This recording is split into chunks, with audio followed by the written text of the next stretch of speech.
Welcome to Silent Secrets, a place where every quiet corner hides a story, every shadow whispers a secret, and every mystery is waiting for you to uncover it.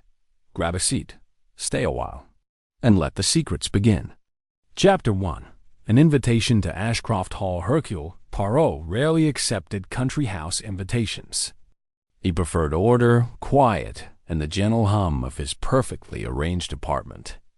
Yet the letter written by Lady Margaret Ashcroft had carried an urgency that stirred even his well-guarded sense of curiosity.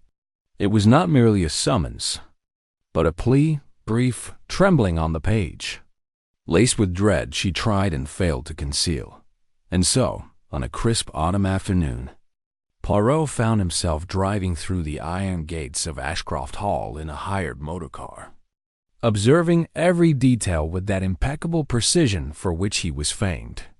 The estate stretched before him in a sweep of gold-tinted woodland and immaculate lawn.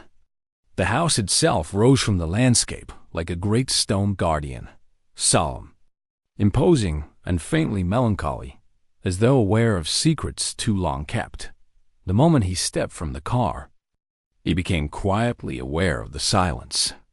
Not the peaceful sort, but a taut, listening silence. Even the wind, he noted, seemed reluctant to stir the leaves piled against the steps. A maid in a neat uniform appeared at the top of the entryway, her hands clasped politely, yet her eyes betraying a cautious watchfulness. "You must be Monsieur Poirot," she said. "Lady Margaret is waiting in the green salon."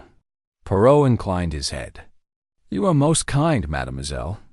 "And you are?" "Clara Miles, sir." She hesitated.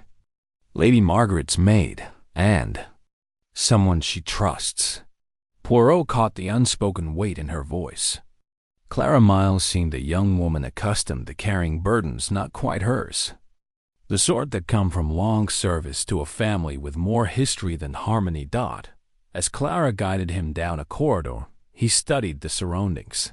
Portraits of Ashcroft ancestors, their faces austere and humorless.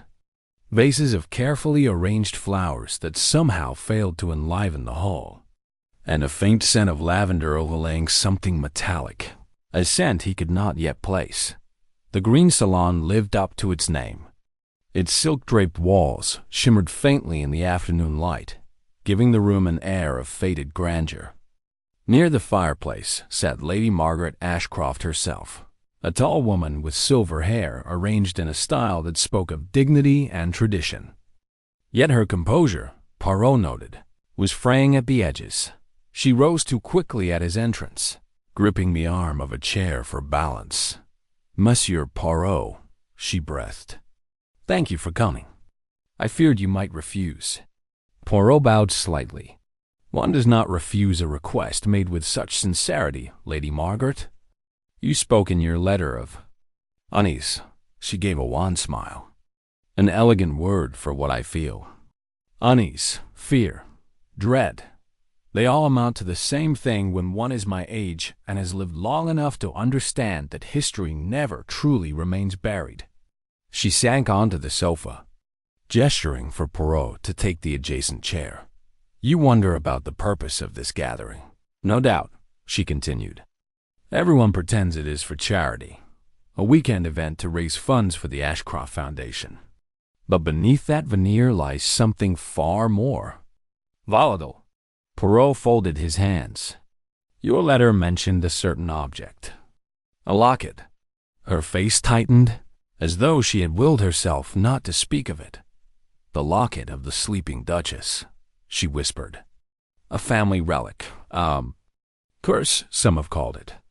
I have long considered such talk foolish, superstition, nothing more. Yet I find myself unable to dismiss the shadow it casts." Clara Miles entered quietly with a tea tray, though her movements were tense. Lady Margaret offered her a grateful nod, and Clara withdrew as silently as she had arrived. Poirot allowed a moment to pass before speaking. "You say the locket was lost for more than 50 years. Lady Margaret opened a lacquered box on the table beside her and drew out an old photograph. It showed a young woman, astonishingly beautiful, wearing a heart-shaped locket on a thin chain. "The sleeping Duchess," she murmured. "My husband's grandmother. The locket was hers. After her mysterious death, a fall from a balcony, though some whispered darker explanations, the locket disappeared." Poirot examined the photograph. "And now it has been found. 2 weeks ago. Discovered in the possession of a collector who had no idea of its provenance. The solicitor Oliver Trent arranged for the purchase. He said it ought to be displayed at the charity event as a gesture of pride in our heritage." Her voice trembled. "But I cannot shake the feeling that its return will bring misfortune." Poirot leaned forward gently. "Objects have no will of their own, Lady Margaret. Yet the people around them, that is another matter. Tell me, who will be present at this gathering?" Her expression grew complex, a mix of affection, exasperation, and weariness.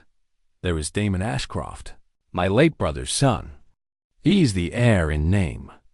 The estate will pass to him when I die." Poirot detected the faint tightening of her hands. "Though I often wonder whether he values the hall for its heritage or its worth." She paused, then continued. "Victoria Harrow, my niece through marriage. A clever woman, well-mannered, though her ambition is not inconsiderable. Dr. Simon Reed, our family physician, who has been a steady presence during my recent difficulty sleeping. And of course Oliver Trent, the solicitor who managed the recovery of the locket. He is loyal to the family, or so he claims, though one never knows with solicitors." Poirot gestured delicately. "And Clara Miles?" "Clara has served me faithfully for years. She is discreet, observant, and protective. Too protective, perhaps. She disapproves of this entire event but would never dare say so aloud." Poirot allowed his gaze to roam briefly across the salon. Noting the slight irregularities, a vase slightly out of alignment, the faint scratch on the surface of a side table, the fire reduced to embers, though logs lay stacked neatly beside it. Tiny discrepancies, but telling ones. A household unsettled. "You said in your letter that your concern extends beyond superstition," Poirot prompted. Lady Margaret clasped her hands tightly together. "This family is unraveling, Monsieur Poirot. Damon wishes to modernize the estate, to sell parcels of land, to open parts of Ashcroft Hall to the public, to convert the West Wing into a hotel. Victoria believes the family's future lies in investment rather than property. Simon Reed insists I must reduce the pressure of running the estate. And Oliver Trent? Well, he insists that legal matters require a clarity of ownership that has long been lacking." Her voice dropped. "Each person you will meet this weekend believes they have the right to shape the future of Ashcroft Hall. And now the return of the locket, a symbol of our lineage, has sharpened their ambitions." Poirot's eyes met hers. "You fear conflict." "I fear worse than conflict," she whispered. "I sense that something terrible is coming. The locket's return has stirred resentments that were already near boiling. And I am not as strong as I once was." Poirot sat back, letting his thoughts settle into order. "Why involve me, Lady Margaret?" Her gaze did not waver. "Because you, Monsieur Poirot, see what others overlook. You understand motives, secrets. I believe you sense something already." Poirot inclined his head. "I sense tension, yes, but not of supernatural origin. Then you will stay." Poirot allowed a small, measured smile. "I shall stay, not because I believe in curses, but because I believe in people. And where there is fear, genuine fear, there is usually danger." Lady Margaret exhaled shakily. Relief flickering across her features at that moment. The door opened and Clara Miles stepped inside. "Lady Margaret, Damon Ashcroft requests a word with you when convenient." Lady Margaret straightened. "Tell him I will join him shortly." Clara disappeared again, but not before her eyes darted toward Poirot with a mixture of curiosity and apprehension.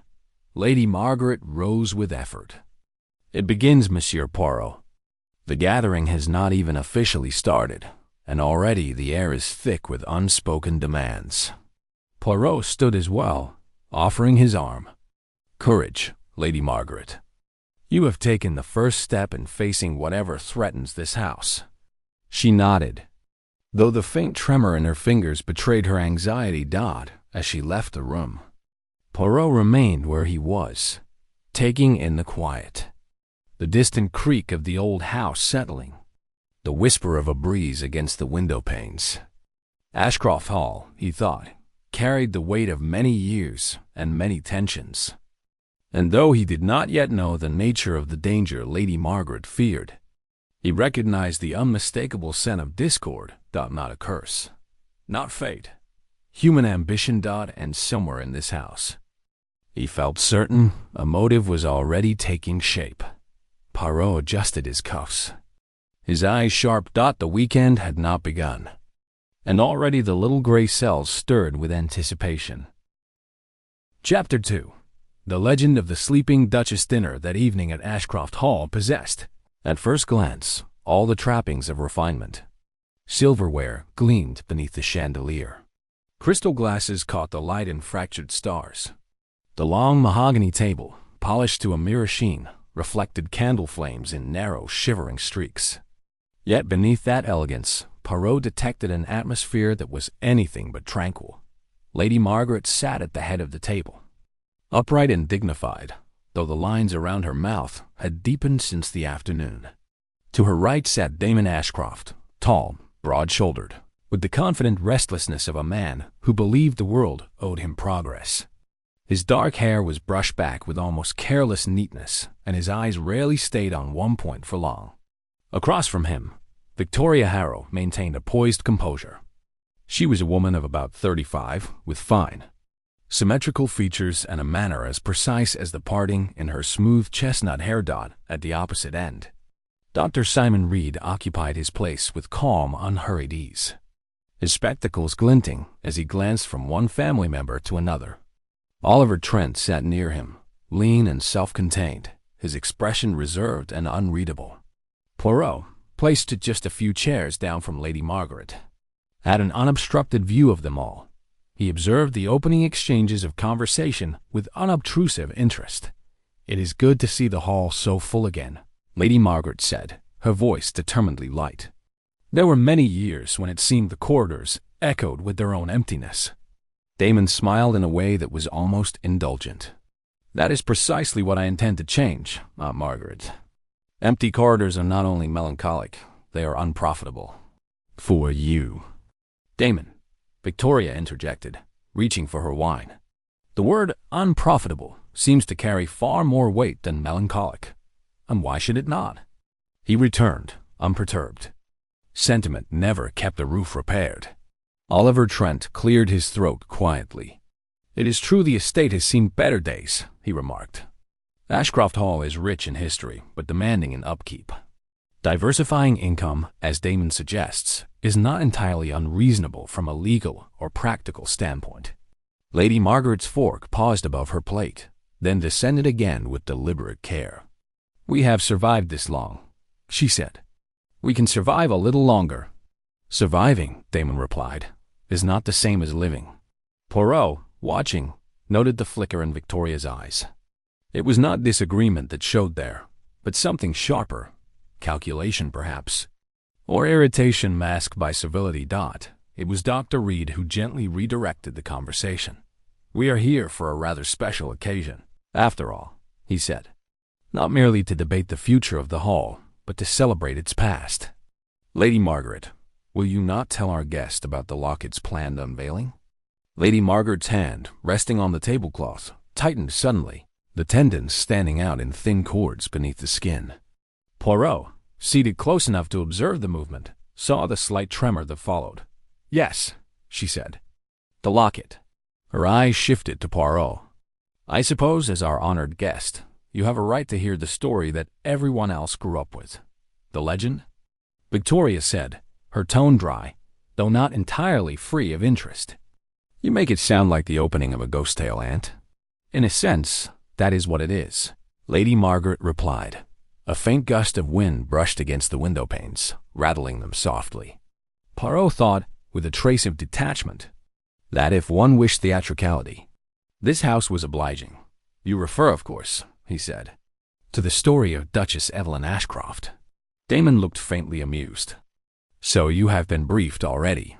An outline only, Poirot said. I remain greatly interested in the details. Lady Margaret set down her knife and fork carefully. As though they were suddenly heavy, Duchess Evelyn, she began, was the wife of the 3rd Duke of Ashcroft. By all accounts, she was greatly admired. A beauty, certainly, and possessed of a charm that captivated everyone who met her. She was also, some say, somewhat mysterious, prone to quiet moods. There were whispers that she knew more about certain family matters than her husband liked. Victoria raised an eyebrow. You make her sound like a woman in a serialized novel. Perhaps she was exactly that, muttered Damon. Lady Margaret continued as though she had not heard either remark. One morning, she said, she did not come down to breakfast. That in itself was unusual. She was punctual, almost rigidly so, and the household was run to her schedule.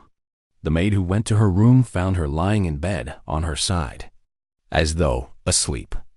Poirot noticed that Oliver Trent had folded his hands neatly and was listening with a still intensity that one might not expect from a man of law. There was no sign of disturbance. Lady Margaret went on. No overturned furniture, no marks on the body. Her face was calm. A book lay open on the bedside table. It appeared she had simply drifted away in her sleep. Dr. Reed nodded faintly. The official account, if I recall, was heart failure, or something similar.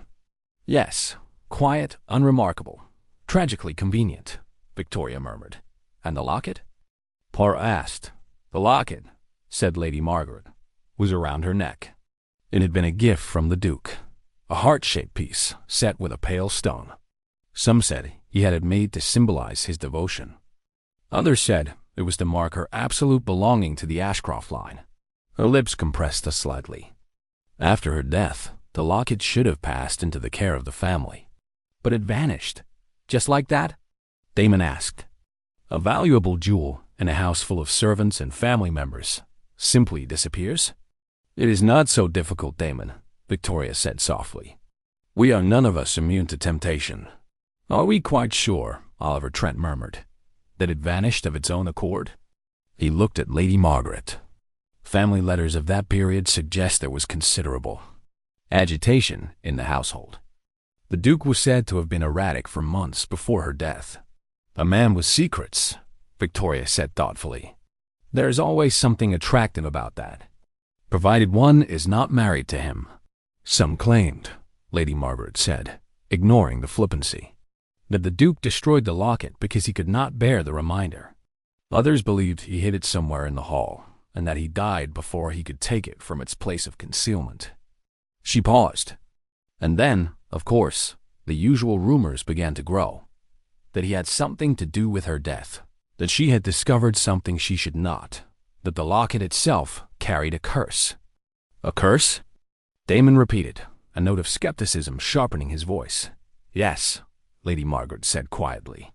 The servants used to whisper that whoever wore the locket would sleep and not wake. The sleeping Duchess, they called her, as though she were some dark fairy tale figure. Did anyone ever test that little superstition? Damon asked in a half-mocking tone. Or did everyone simply decide to be conveniently superstitious at the same time?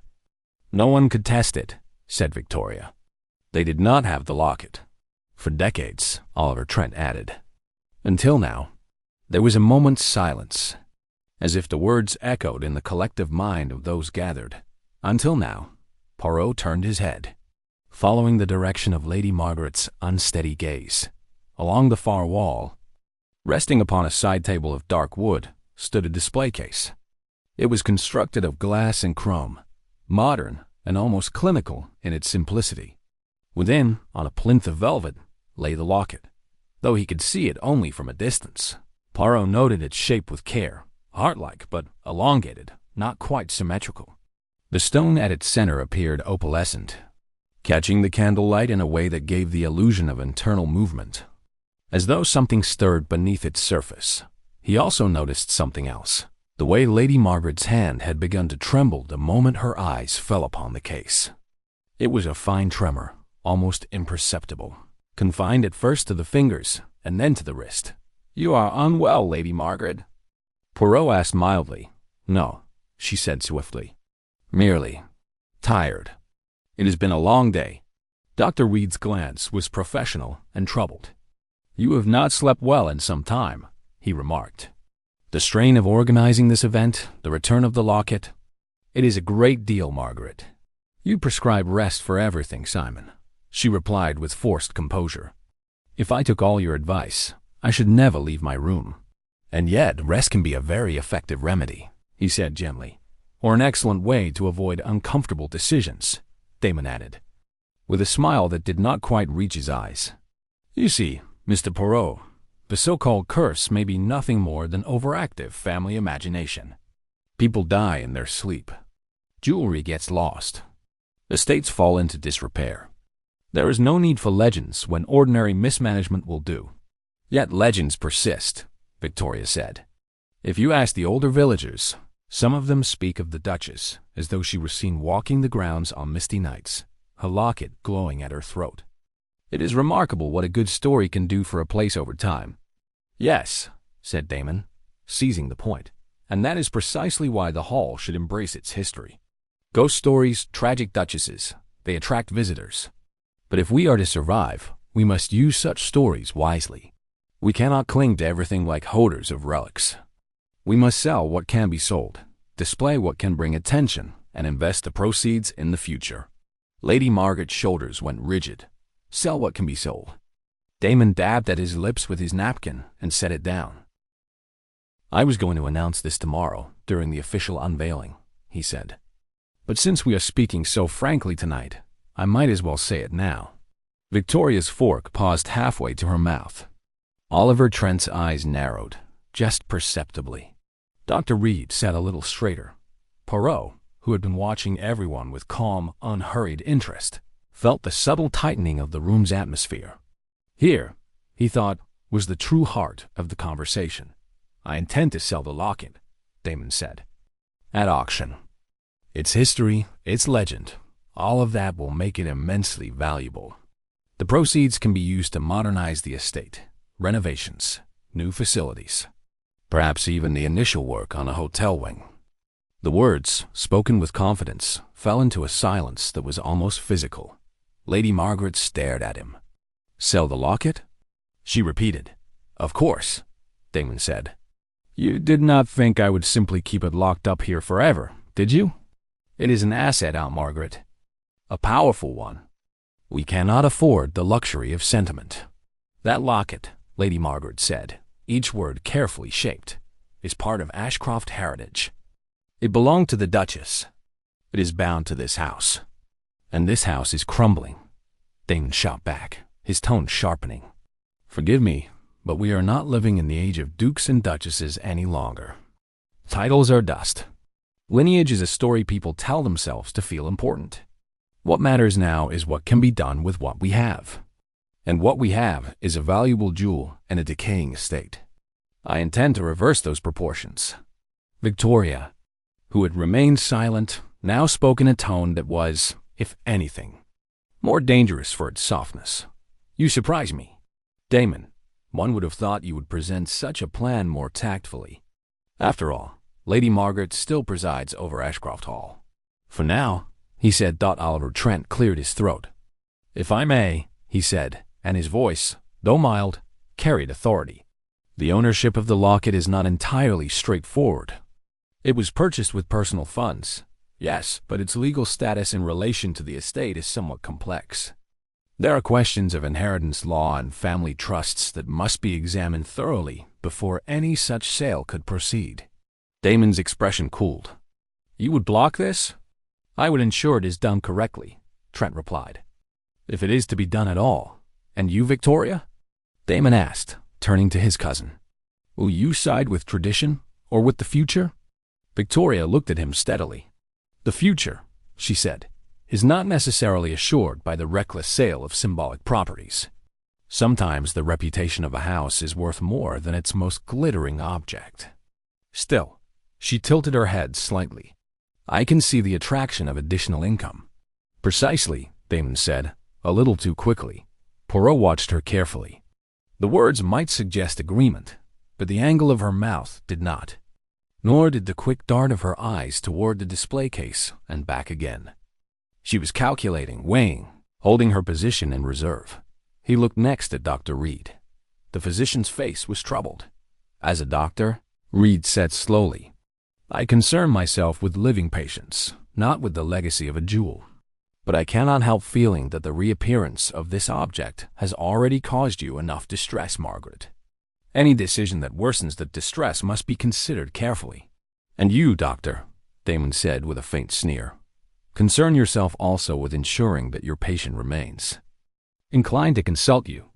You would have her cling to everything that keeps her anxious and sleepless." Dr. Reed's jaw tightened. "That is an unfair and ill-considered remark, but not entirely inaccurate," Damon persisted. "There are many here whose livelihoods depend on things remaining exactly as they are. I, on the other hand, am looking ahead. Looking ahead to what?" Lady Margaret demanded. "A stripped house? A hollowed-out legacy? A viable future?" he answered. The tension had risen to a pitch. Poirot could feel it vibrate beneath the polite trappings of dinner.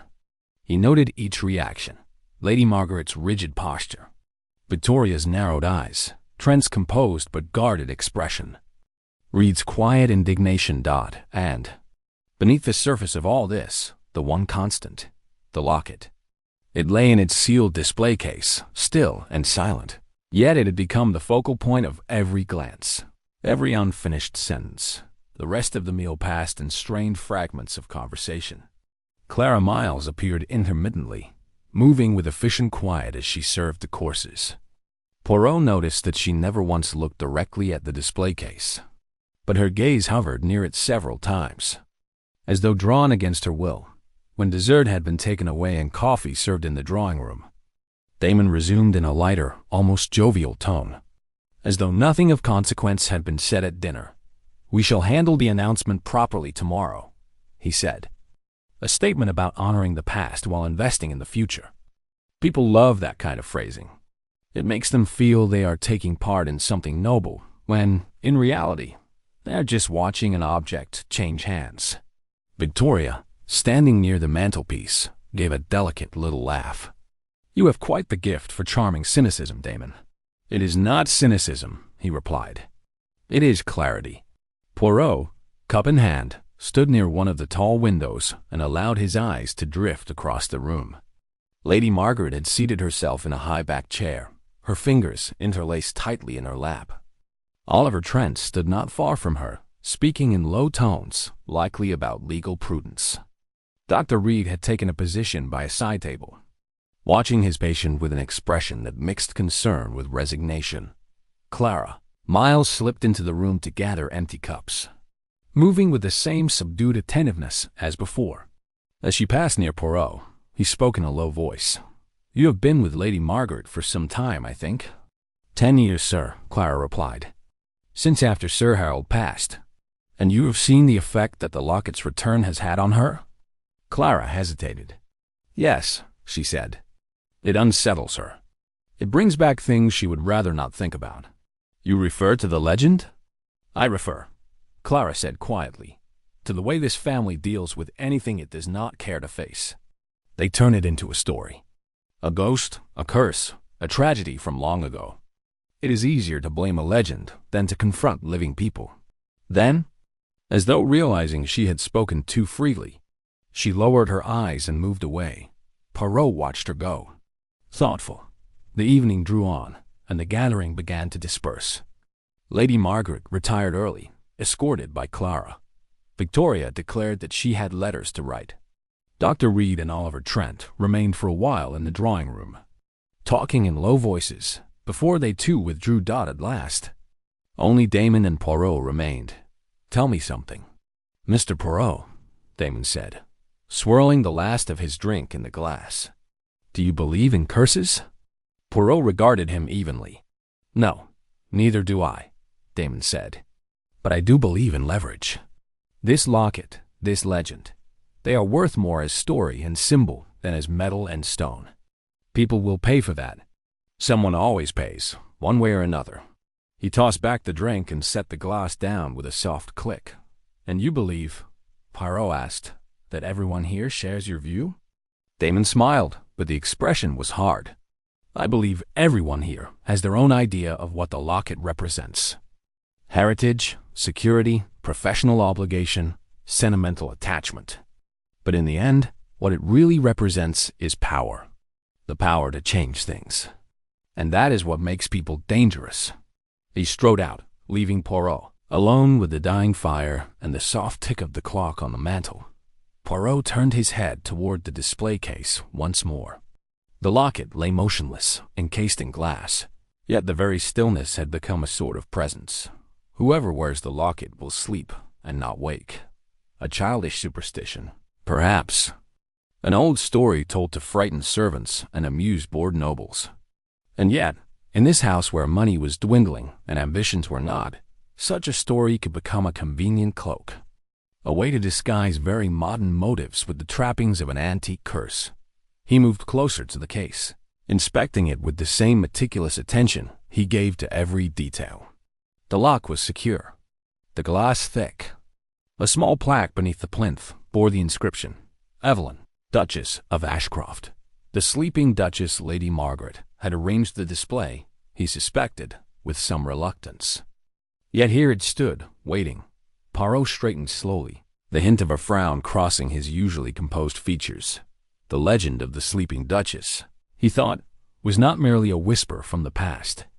It had become a lens through which each person at Ashcroft Hall viewed their own desires, fears, and intentions. And when such a story took hold in a house already strained by questions of inheritance and control, it was no longer simply a tale. It was an invitation. Whether that invitation was to misfortune or to something worse remained to be seen. But as he left the room and made his way along the dimly lit corridor to his guest chamber, Poirot felt the unmistakable certainty that the weekend at Ashcroft Hall would not pass without incident. The locket had returned. And already. The house was awake. Chapter 3. Death in the Blue Drawing Room. The unveiling of the locket had always been intended as a moment of celebration. A symbolic gesture, Damon had called it, and he embraced the theatrics of the event with characteristic gusto. Shortly after dinner, he requested that Oliver Trent fetch the locket from the safe in Lady Margaret's private study. The guests gathered in the blue drawing room, a chamber of polished floor, pale blue wall paneling, and tall arched windows that overlooked the moonlit gardens. Poirot arrived to find Damon in buoyant spirits, standing before the empty pedestal that had held the locket earlier in the day. The display case had been repositioned for the unveiling, the glass freshly polished so that it reflected the room's lamps with sharp, brittle clarity. Clara Miles, standing near the doorway with her hands lightly clasped, kept her gaze fixed on the floor. Oliver Trent returned with the locket in a velvet-lined case.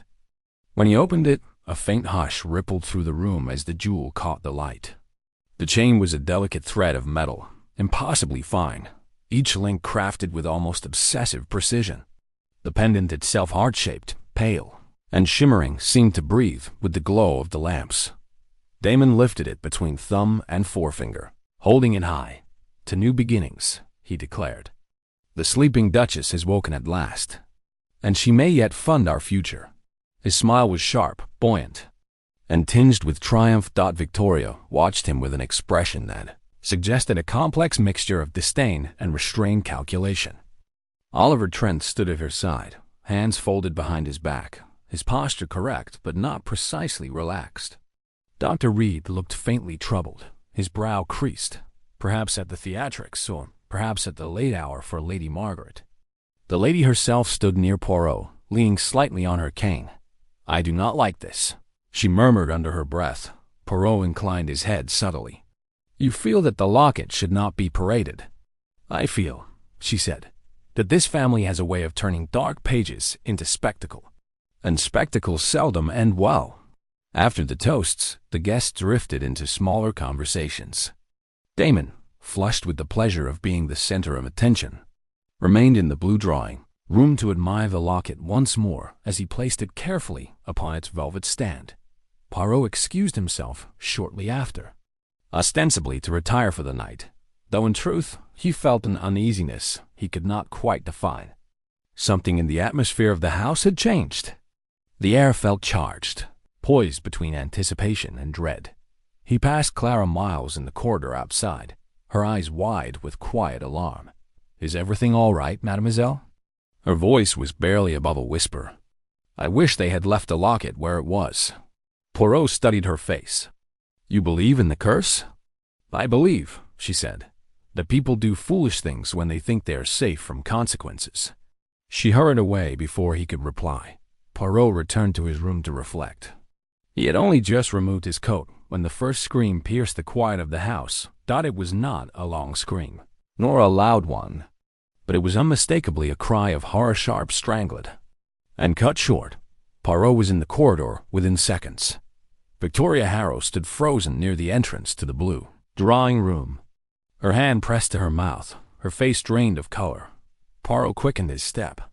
"What has happened?" She pointed, unable to speak. Poirot entered the room. Damon Ashcroft sat in the armchair beside the fireplace, his head tilted back, his eyes half open. One arm hung loosely over the armrest. His lips were slightly parted, as if he had fallen asleep in the middle of an indulgently self-satisfied thought. But he was dead.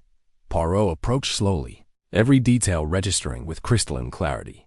The position of the body, the faint slackness in the jaw, the absence of any sign of struggle, the untouched carpet around the chair. Dr. Reed entered behind him, hurried and pale. Good heavens! Poirot stepped aside to let him approach.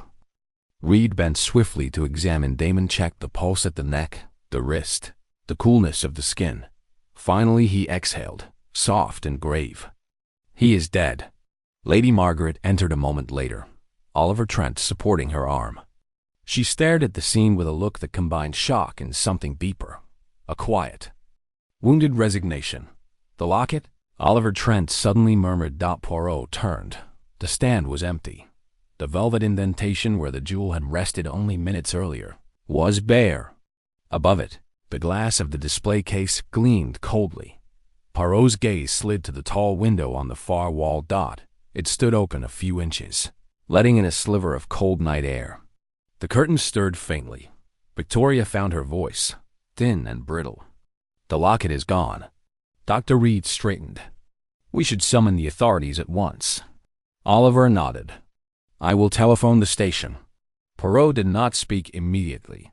Instead, he moved toward the window, his step silent. He bent, examining the sill. No dust had been disturbed. He looked down. Outside, the terrace stones were smooth, slightly moist from the evening dew. No footprints marred them. He straightened, studying the window latch. It was opened recently, he murmured. Victoria approached him. "Are you saying someone used the window to escape?" Poirot shook his head. "I am saying the window was opened." "That is not the same thing," she exclaimed. "No," Poirot agreed. "It is not." Behind them, Lady Margaret's voice trembled. "This is my fault. I should never have allowed the locket to be returned." Poirot turned to her. "No, Lady Margaret. This is not the work of a curse. It is the work of a person." Clara Miles reappeared at the doorway, her face white. She stared at Damon's body as though turned to stone. Victoria moved to her, gripping her shoulders. "Clara, did you see anyone enter or leave the room?" She shook her head violently. "No, miss. I was in the corridor, but I did not hear anything, only your scream." Poirot's gaze drifted back to the body. No sign of struggle. No overturned objects. No spilled drink. He scanned the decanters arranged neatly. On the side table, one had shifted ever so slightly, enough to create a lone scuff mark on the polished surface. Poirot moved toward it, his fingers hovering above the faint scratch. "Someone stood here," he murmured, and poured a drink. "Or pretended to." Dr. Reed swallowed hard. "You think he was poisoned?" "It is a possibility," Poirot replied calmly. "And the missing locket?" Oliver Trent asked as he returned from the telephone. "What do you make of that?" Poirot met his gaze. "I make of it that this was not a simple theft. If one wished only to steal the locket, why risk murder? And if one wished only to kill Damon Ashcroft, why complicate matters by taking the locket?" Oliver frowned. "Then what are you suggesting?" Poirot looked back at Damon's lifeless form, at the half-open eyes that had once glittered with certainty and ambition. "I am suggesting," Poirot said softly, "that the theft was a message, and that the murder was the consequence of a struggle for power that did not begin tonight." Footsteps echoed in the hallway quick. Heavy, purposeful. A uniformed man strode into the room. Removing his cap, "Inspector Harding," he said curtly, "with the county constabulary. I was told there's been a death." Poirot dipped his head politely. "Indeed, Inspector." Harding's eyes swept the room. Poirot. The family members, the open window, the empty pedestal, the body. He was a square-jawed man with a firm, no-nonsense demeanor and a gaze that missed very little. "Right," he said. "No one leaves the estate. We will treat this as suspicious until proven otherwise." Victoria stiffened. "Are you implying—" "I'm implying nothing, madam," Harding said coolly. "I'm stating the procedure." Poirot observed him quietly, noting the inspector's brisk efficiency and the ease with which he asserted control. Harding spoke again. "All right. I want everyone in the main drawing room while we take statements." He turned to Poirot. "You are?" "Hercule Poirot." Harding blinked, recognition stirring. "The detective?" "Retired," Poirot said smoothly, "but still observant. H.M." Harding's tone suggested skepticism mixed with grudging respect. "Well, Mr. Poirot, if you saw anything—" "I saw many things," Poirot replied. "But I prefer to speak once I have the full picture." Harding grunted. "Very well." The guests filed slowly out of the blue drawing room. Clara was the last to leave, her gaze lingering on Damon's still form before she crossed herself and slipped through the doorway. Poirot remained a moment longer, examining the scene with meticulous care. The untouched dust on the window, slight scuff on the table, the absence of any sign of struggle, the missing locket, and Damon dead in a chair as quietly and inexplicably as the sleeping Duchess had been found decades ago. When Poirot finally stepped away from the body, his expression was one of deep concentration. The past, it seemed, had not stayed buried after all. And the legend of the sleeping Duchess had awakened. Something far more dangerous than superstition. Chapter 4. Silver chains and broken glass. The blue drawing room, once a place of Ashcroft elegance, now felt like a mausoleum of shadows and unanswered questions. After Inspector Harding completed his brisk examination of the scene, allowing the body to be moved to an adjoining chamber for preliminary medical inspection, Poirot quietly requested a few minutes alone in the room. Harding eyed him skeptically. "Don't disturb the evidence." Poirot gave him a prim smile. "I disturb nothing, Inspector. I observe." Harding grunted but stepped aside. When the door clicked shut behind him, Poirot inhaled slowly, letting the silence settle. The room was dimmer now, the lamps having burned down over the course of the night. Outside, the wind whispered against the window. The chill slipped through the still-ajar frame. Poirot approached the pedestal first. The velvet stand, freshly prepared earlier that day, had now become the centerpiece of the mystery. The fabric, deep blue and unblemished in most places, bore the faint indentation where the locket had rested. He leaned closer. The indentation was uneven, not large, not obvious, but unmistakably twofold, a faint dip on one side that did not match the more symmetrical marking that Damon's brief placement earlier would have made. Poirot murmured softly. Twice it was lifted, once in triumph, and once unseen. He looked next to the glass cover. It had been fully intact during the unveiling. Poirot had examined it closely even then. Now, however, he noticed a subtle irregularity. A corner seam appeared slightly misaligned, as though it had been repositioned in haste. He crouched, pressing a knee into the carpet, and ran 2 fingers along the base of the pedestal.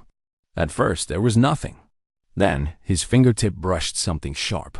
He pinched it delicately and brought it to the light. A shard of glass. Slender, almost invisible. The size of a fingernail clipping, edges smooth on one side, splintered on the other. Poirot's eyes brightened. The display case had been damaged, not shattered, but breached with extraordinary care. He continued his inspection, sweeping his fingertips across the carpet in patient practice motions.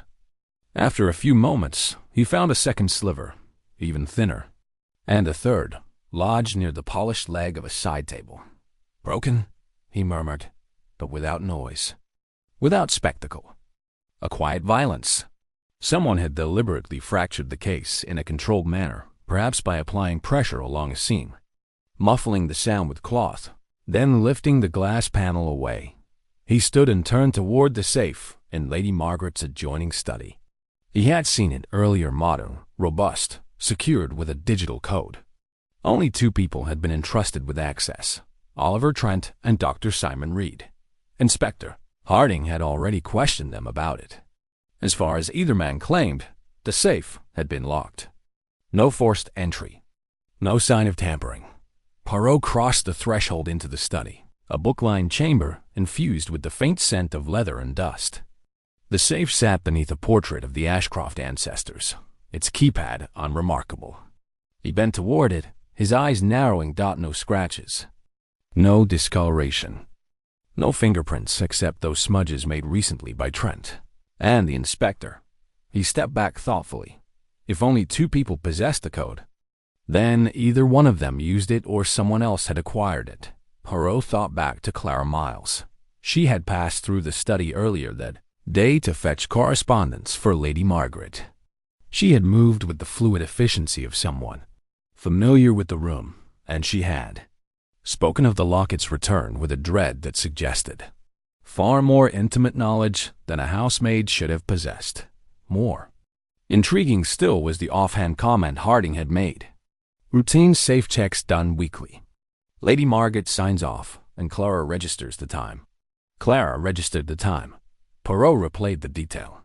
A maid responsible for recording the use of the safe would almost certainly know who accessed it, when, and how often.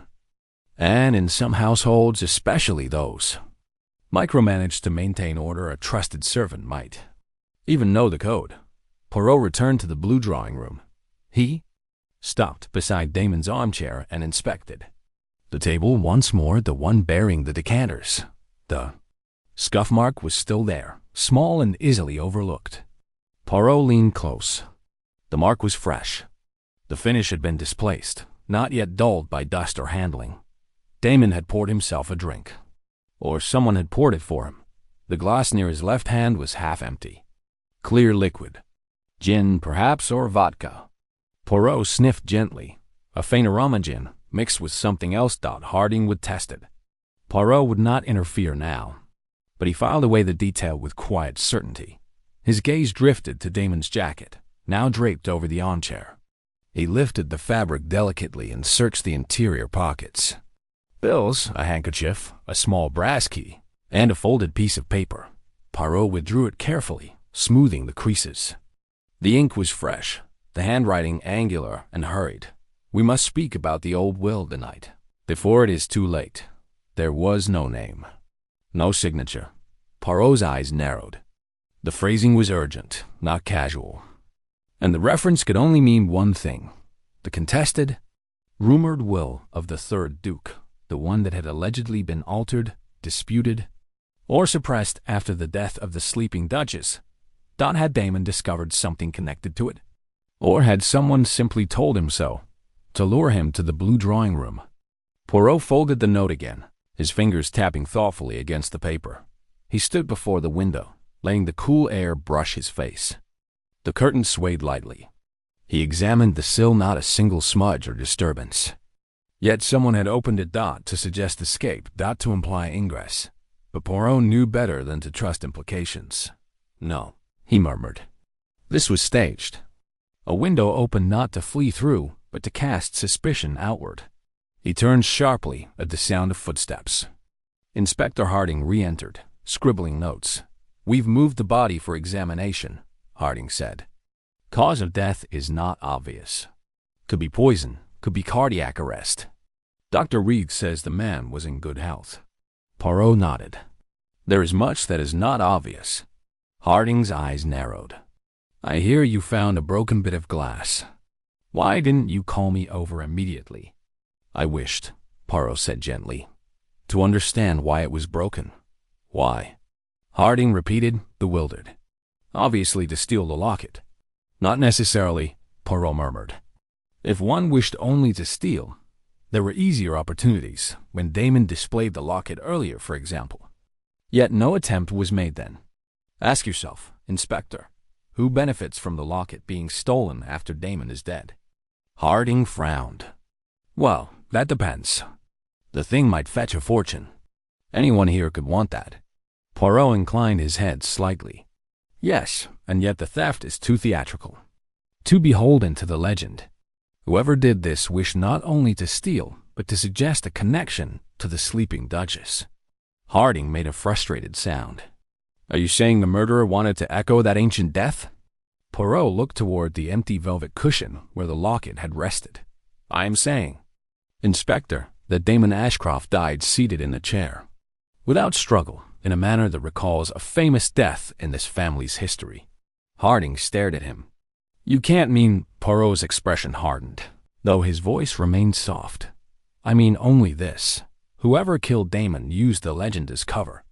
Whether the locket is truly cursed or not, someone used the idea of the curse to obscure their own intentions. Harding muttered under his breath. Theatrics. Always the theatrics. Poirot retrieved the note from his pocket. He held it out. What's this? On Damon's person, Poirot replied.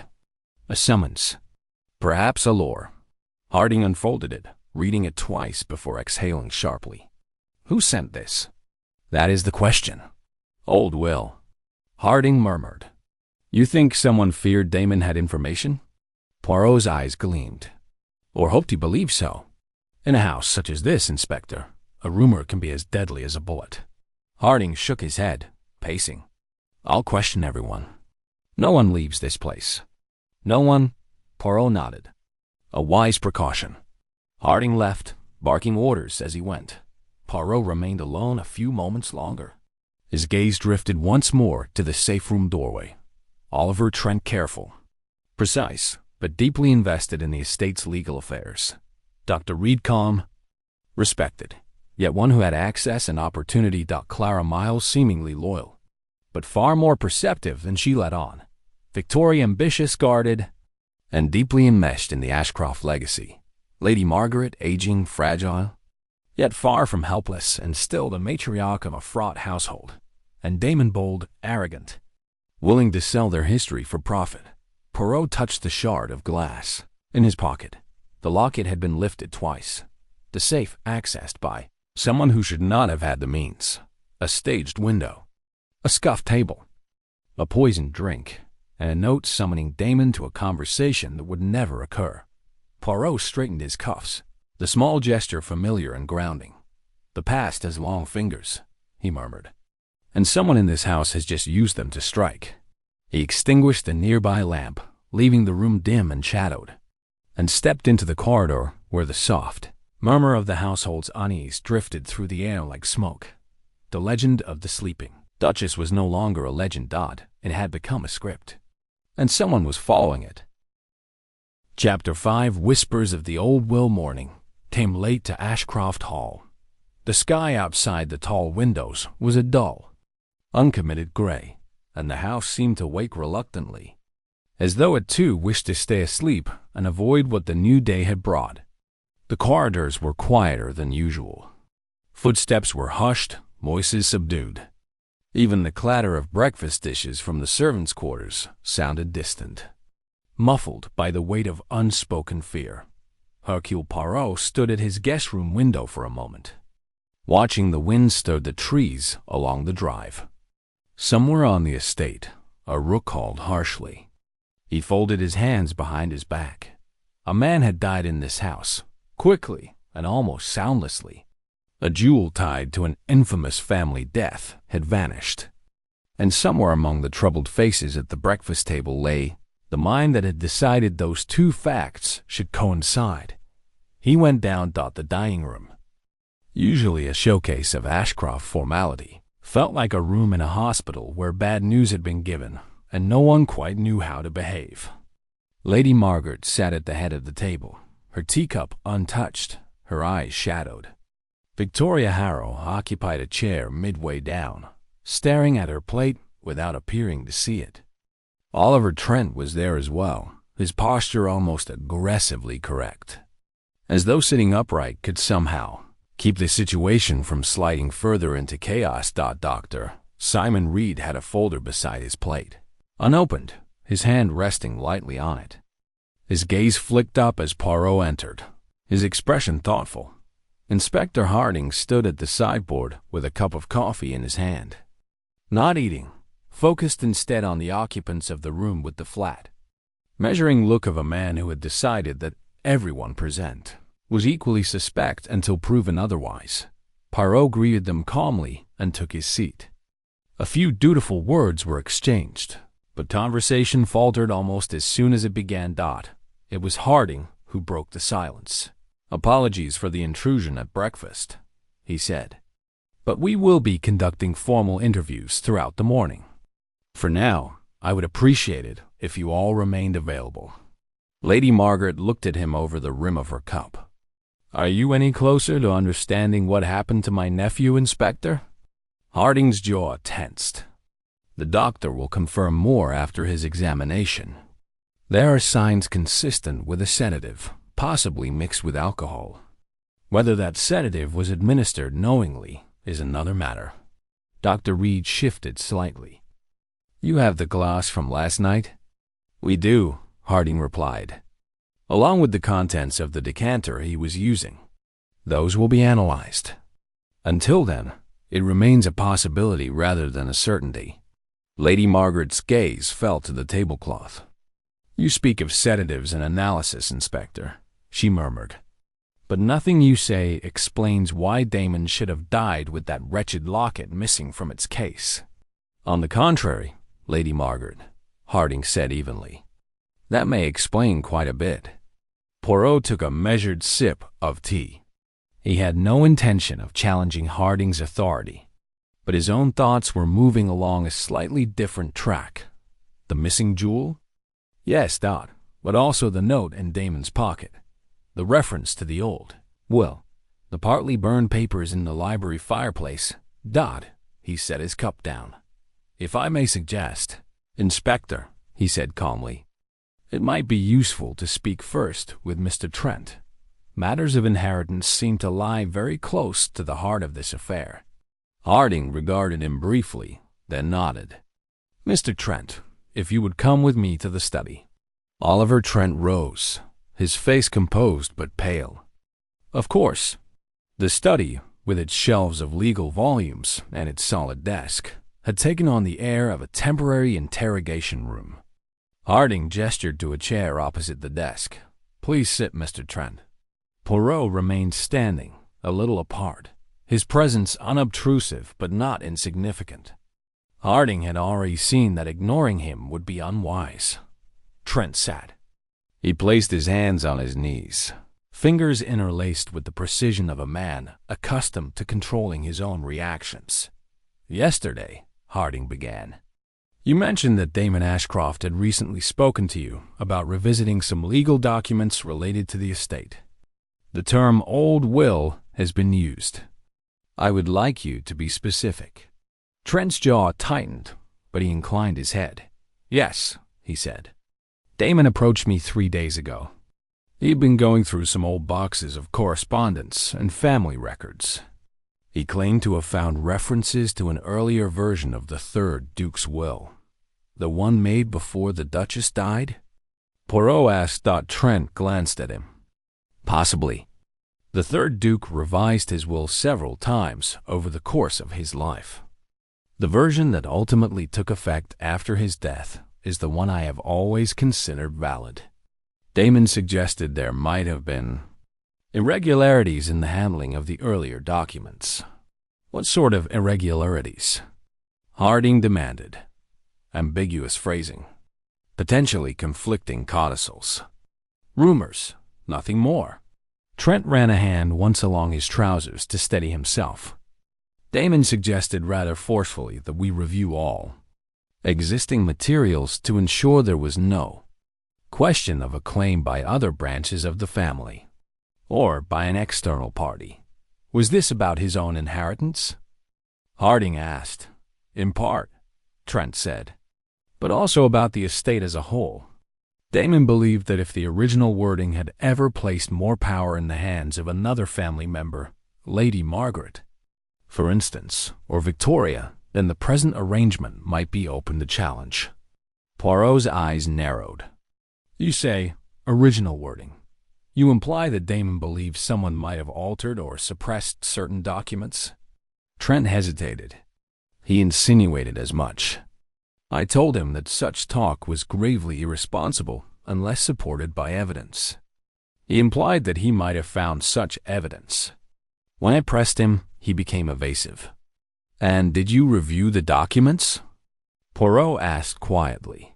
Trent's gaze flicked briefly toward the door that led beyond the corridor toward the library. I began to, he said.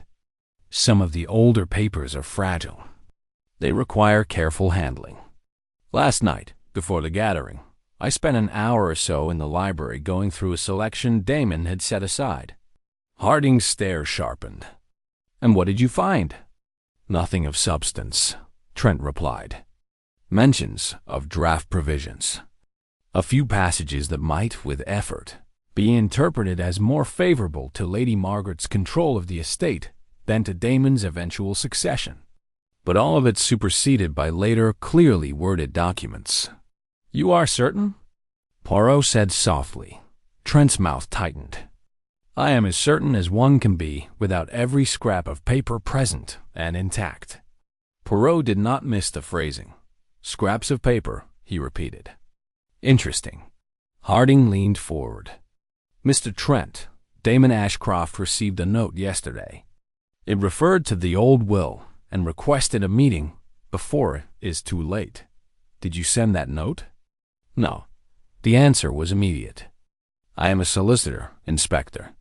If I wish to discuss documents with my client, I do not send anonymous summonses. I arrange an appointment.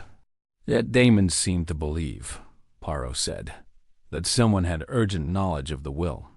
Someone who preferred not to sign their name. Trent's composed mask slipped just slightly. You think I have something to hide, he said. I assure you, gentlemen, my professional integrity is not at issue here. Your professional integrity, Harding said, is exactly what is at issue. If your handling of the Duke's documents advantaged one heir over another, that would be a serious matter. Trent's voice cooled. The will was settled decades ago, long before my association with the family.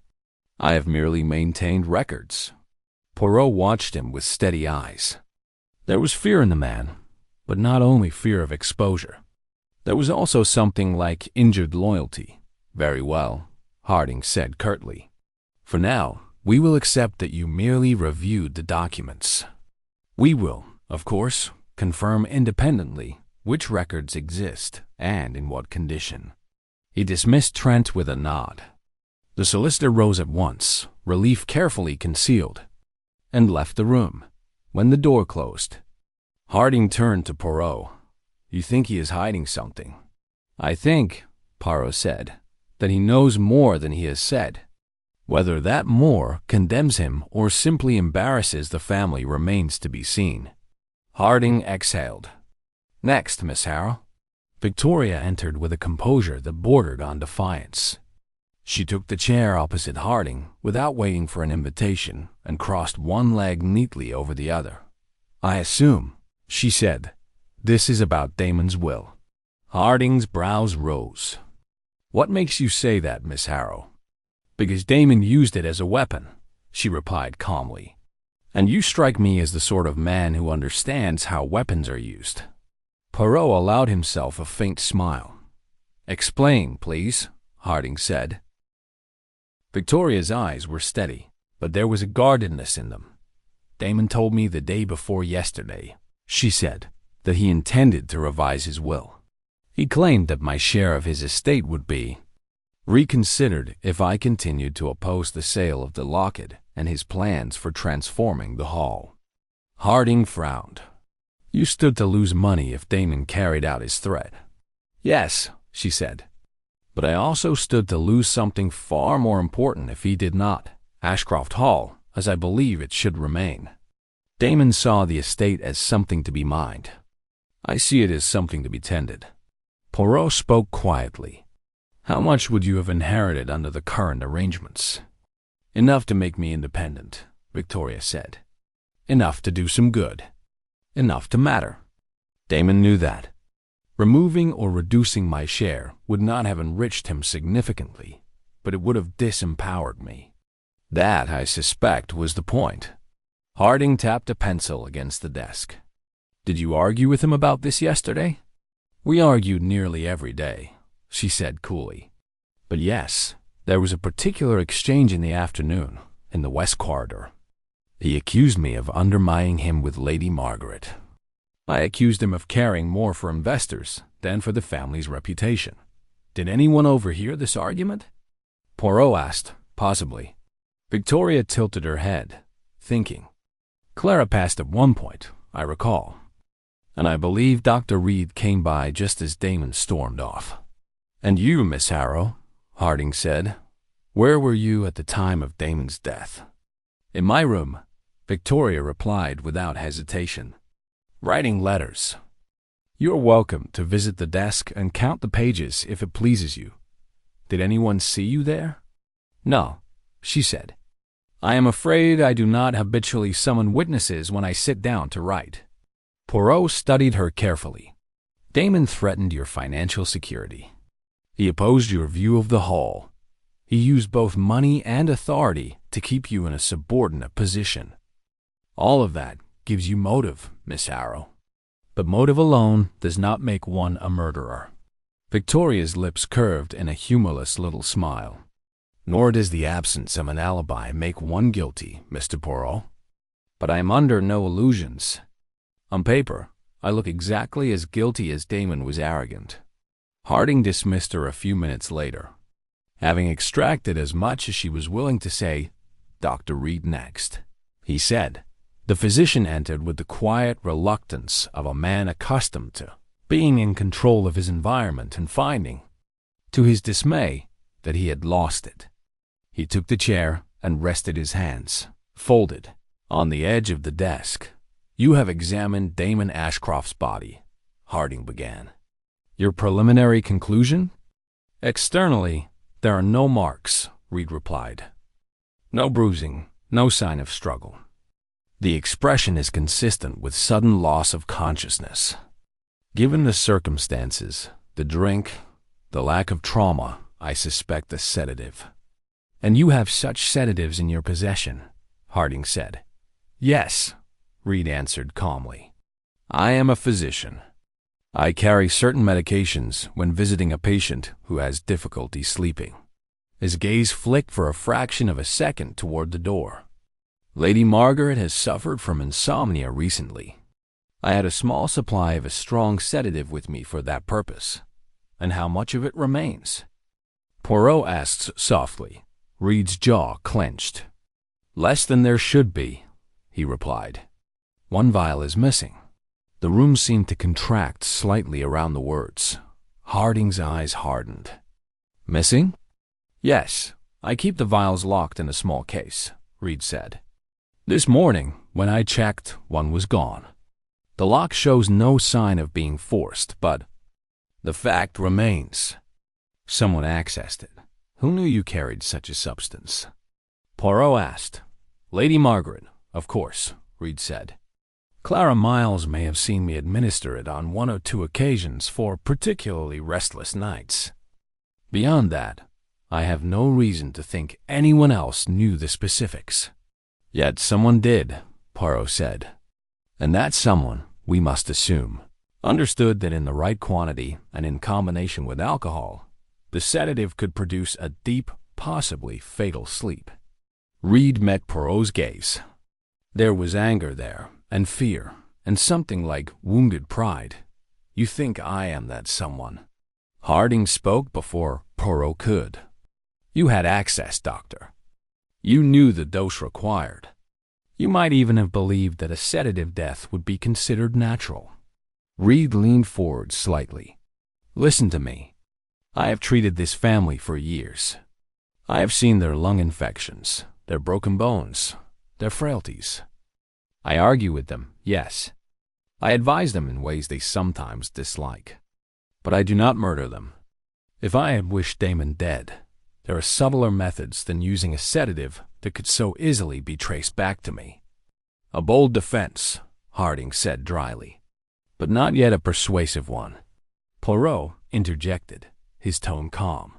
Dr. Reed, last night, before Damon was found, where were you? Reed thought for a moment. After the unveiling, I spoke briefly with Lady Margaret about her fatigue. Then I went to my room to make some notes. I remained there until I heard Victoria's scream. You were alone? Harding asked. Yes, Reed said. So. Another without a verifiable alibi. The circle narrowed. But not enough. After Reed left, Harding rubbed his forehead. Everyone here wants something, he muttered. Inheritance, security, control. They all had reason to fear what Damon might do next with the locket, with his own will, with the estate. And yet, Poirot said, some of them may also have had reason to fear what Damon had already discovered. Harding looked up sharply. The old will. Perhaps, Poirot said, or something connected to it. There is another place we should look more closely, Inspector. The library. Harding frowned. I have constables dusting and cataloging in there already. Then we shall join them, Poirot replied. The library, with its tall shelves and deep armchairs, carried the faint scent of paper and smoke. One of Harding's officers stood near the central table, taking notes. Another was kneeling by the hearth. Poirot went straight to the fireplace. The ashes on the grate were not old, he saw at once. They were gray at the top, but black beneath, with that slight clumping that speaks of paper rather than wood as the primary fuel. Among the fine soot, he spotted the fragile curls of half-burned parchment. Careful, he said, kneeling. He drew a handkerchief from his pocket and used it to lift the largest fragment. It was brown and brittle at the edges, but part of it remained legible. There, faint but distinct, was the impression of a crest, the Ashcroft seal.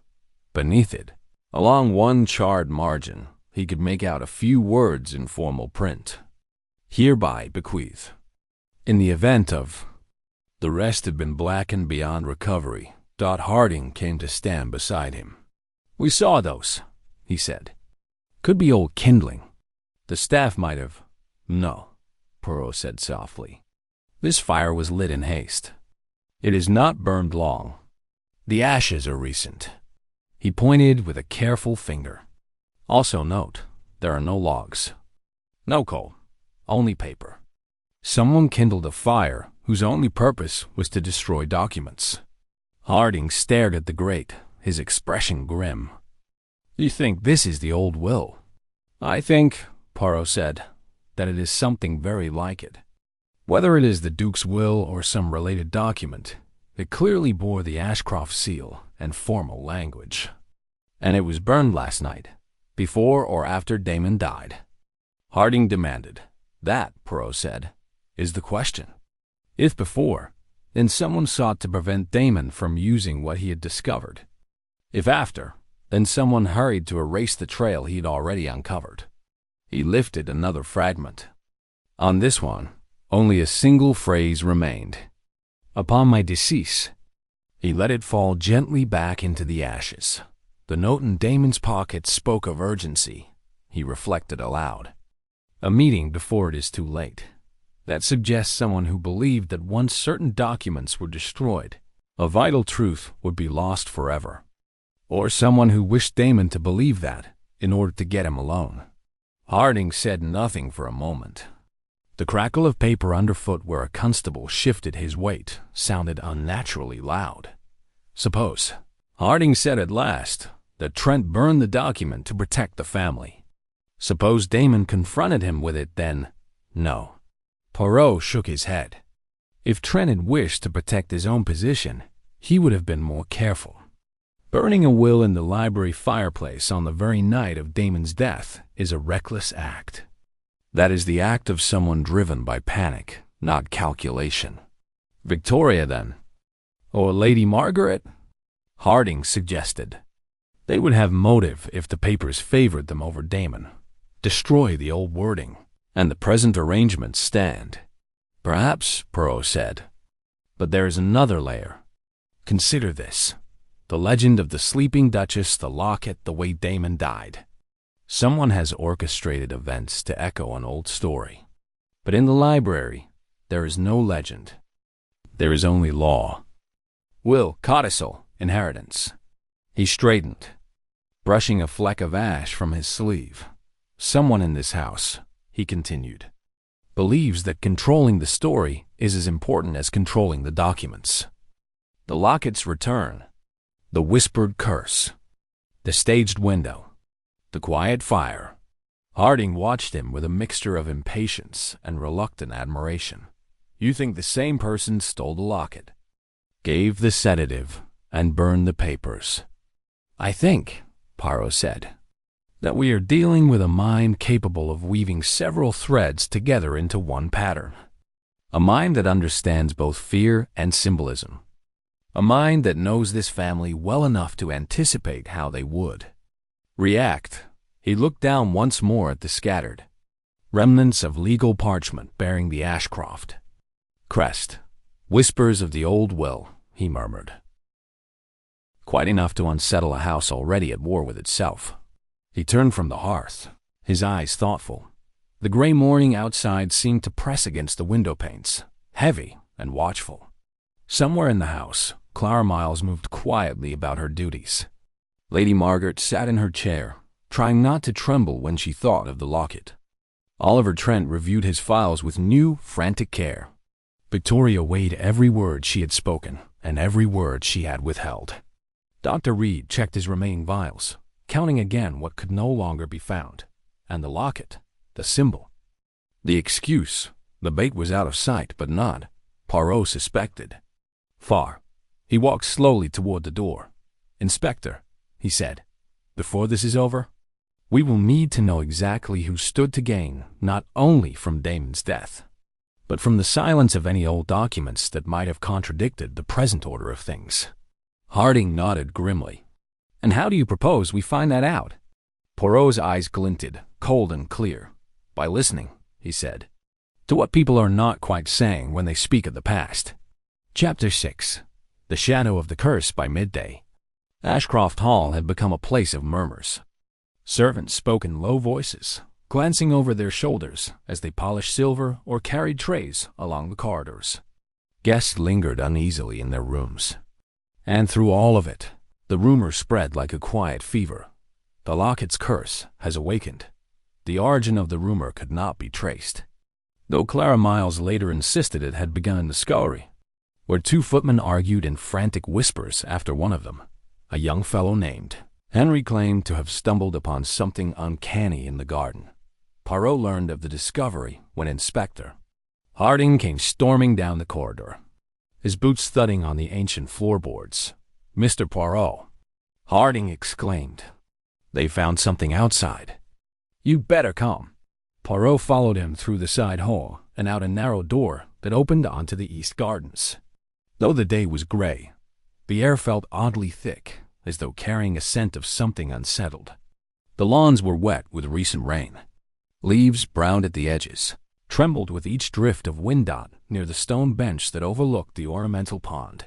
A small crowd of servants had gathered, whispering and pointing. Harding barked for space, and they parted reluctantly. Poirot stepped forward. There, half hidden beneath the curved leg of the bench, lay a silver chain.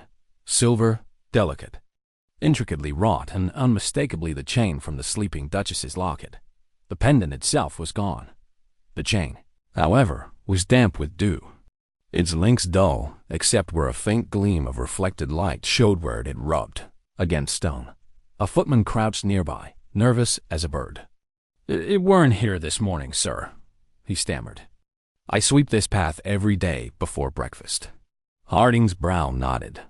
"So someone dropped it here last night." Poirot did not kneel. Instead, he circled the bench slowly, his eyes traveling over the damp grass, the faint imprints of shoes, the disturbed pebbles along the path. But the most telling detail was the complete absence of mud on the chain. Someone had placed it there, not dropped it in haste. Not flung it during a struggle, but arranged it. "Inspector," Poirot said softly, "look carefully. The dew has settled evenly across the chain, except on one link." Harding squinted. "What of it?" "That single link is slightly cleaner." Someone held the chain there as they set it down. A small detail, but quite telling. Harding straightened. Telling of what? Poirot's gaze was distant, thoughtful, of intent. This was not discarded in panic. It was placed to be found. "It is a message." Behind them, a maid gasped softly. Another whispered, "Just like the Duchess."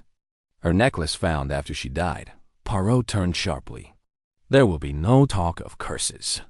But the servants were already crossing themselves. Inside the house, the tension only worsened. Don Harding, flushed with the excitement of new evidence, ordered Victoria Harrow brought at once to the morning drawing room. Poirot, preferring not to be summoned like a footman, invited himself. A constable stood near the entrance as Victoria entered, head held high, her expression carved from ice. "I am told," Harding said, wasting no time, "that you were seen leaving the house around midnight." Victoria sighed softly. "Yes, Inspector. I walked in the garden. The house felt suffocating after Damon's death." "You left alone?" "Yes." "Clara Miles," Harding said, turning to the wall where Clara stood like a pale shadow. "Tell Miss Harrow precisely what you told me." Clara's hands twisted nervously in her apron. I saw you, miss, near the east door. Your cloak was wrapped tight, and you were holding something against your chest." Victoria's eyes darkened. "I was holding my shawl. The wind was cold. Was that all?" Harding pressed. "Yes," Victoria said crisply. "Unless you think I took a stroll carrying a dead man's heirloom like a bauble." Clara flinched. Poirot noticed, but so did Victoria, though with far different interpretation. "That is all I saw, Inspector," Clara whispered. Victoria turned to Harding with a thin, bitter smile. "Am I now accused of littering the garden with jewelry?" Harding did not smile. "The chain from the missing locket was found under a bench. You were outside at roughly the same time it must have been placed there. You have no alibi, and you stood to gain both from Damon's death and the destruction of the old documents." Victoria stiffened. "Inspector Harding, if I had killed Damon, and I did not, what possible reason would I have to stage this ridiculous theatrics with the chain? To drop it in the garden like a breadcrumb?" Poirot cleared his throat lightly. "May I?" Harding stepped back, gesturing irritably for Poirot to proceed. Poirot's eyes moved to Victoria. "Miss Harrow, when you were in the garden, did you walk near the stone bench?" "Yes," she said. "I sat there briefly. I needed air. Did you see anything unusual? Footprints, perhaps? A glint of metal? Anything freshly disturbed?" "No," Victoria said. "The garden was quiet. Too quiet, if I'm honest. Did anyone follow you?" "If they did, I did not notice." Poirot nodded. "Thank you, Miss Harrow. That will be all for the moment." Victoria held his gaze for a second longer, one fleeting, guarded moment, and then she swept from the room. Harding exhaled, irritated. "You're letting her walk away too easily." Poirot folded his hands. "Let us consider calmly, my friend. If Miss Harrow wished to dispose of the chain, she would have thrown it into the lake or buried it in the woods. To leave it in so obvious a spot, beneath a bench frequently used by guests, is not the act of a desperate woman. It is the act of someone who wishes it to be found." Harding frowned. "Which fits our motive. If the curse story grows, suspicion shifts away from human hands." Poirot's eyes glinted. "You underestimate her, Inspector. Miss Harrow may be impulsive in speech, but she is not reckless in deed. If she committed murder, She would hide the evidence, not stage it. Harding opened his mouth, then closed it again. Poirot continued. Moreover, the chain was damp with dew. Dew settles near dawn. If Miss Harrow dropped it at midnight, the dew would coat all links evenly. But one link was clean. She did not place it there. Harding looked at him sharply. Then who did? That, Poirot said, is the very question. Later, in the sitting room where Lady Margaret had retreated to rest, Poirot found Clara Miles arranging a vase of flowers. She jumped when she saw him. Miss Miles, Poirot said gently, I should like to ask you about last night. I've told everything to Inspector Harding, she whispered. Yes, Poirot said. Everything you think relevant. But perhaps there is more. Clara set down the flowers with trembling hands. Miss Harrow did go out. I saw her clearly. She looked frightened. Frightened? Poirot repeated. Clara nodded. Her face was pale, and her breathing was fast. She held something close to her in her cloak. Could it have been the chain? I don't know. It was dark, and she was moving quickly. But I thought she was going to faint. Poirot studied her. Tell me, Clara, do you believe in the curse? Her eyes flicked upward, wide and haunted. I don't know what I believe anymore. Poirot came closer, lowering his voice. The locket did not kill Damon. Someone used the legend to hide a very human crime. Someone clever. Someone calm. Someone who understands the power of suggestion. Clara swallowed. I trust Lady Margaret. And Dr. Reed. And perhaps Oliver Trent, though he feels nervous. Miss Harrow, she frightens me sometimes. Damon frightened me too. Poirot tilted his head. And you, Clara? Are you frightened now? Yes, she whispered. Every moment. He laid a gentle hand on her arm. Fear clouds the truth. But you have courage, mademoiselle. Enough to see what others miss. She blinked rapidly. I will try. Poirot nodded. That is all I ask. When Poirot returned to the corridor, he found Inspector Harding striding toward him with renewed purpose. I've just spoken with a footman, Harding barked. He saw Victoria near the East Hall again this morning. First at dawn, and again half an hour later. Her cloak was wet. Poirot's brows raised. And this is suspicious. Wet cloak. Found chain. Midnight wandering. Tension with the victim. Harding spread his hands. It speaks for itself. Poirot sighed, a long, patient exhale. Inspector, you see only the surface. Look deeper. Does Miss Harrow strike you as a woman capable of staging a symbolic murder? Of carefully breaking glass without sound? Of placing a chain beneath a bench at precisely the right moment for dew to fall? Of dosing a man with a sedative stolen from the doctor's locked case? Harding hesitated. Poirot continued. Victoria Harrow is emotional. Proud, quick to anger. Everything this crime is not. You think it required someone calmer. Calmer, Poirot said softly, and far more calculating.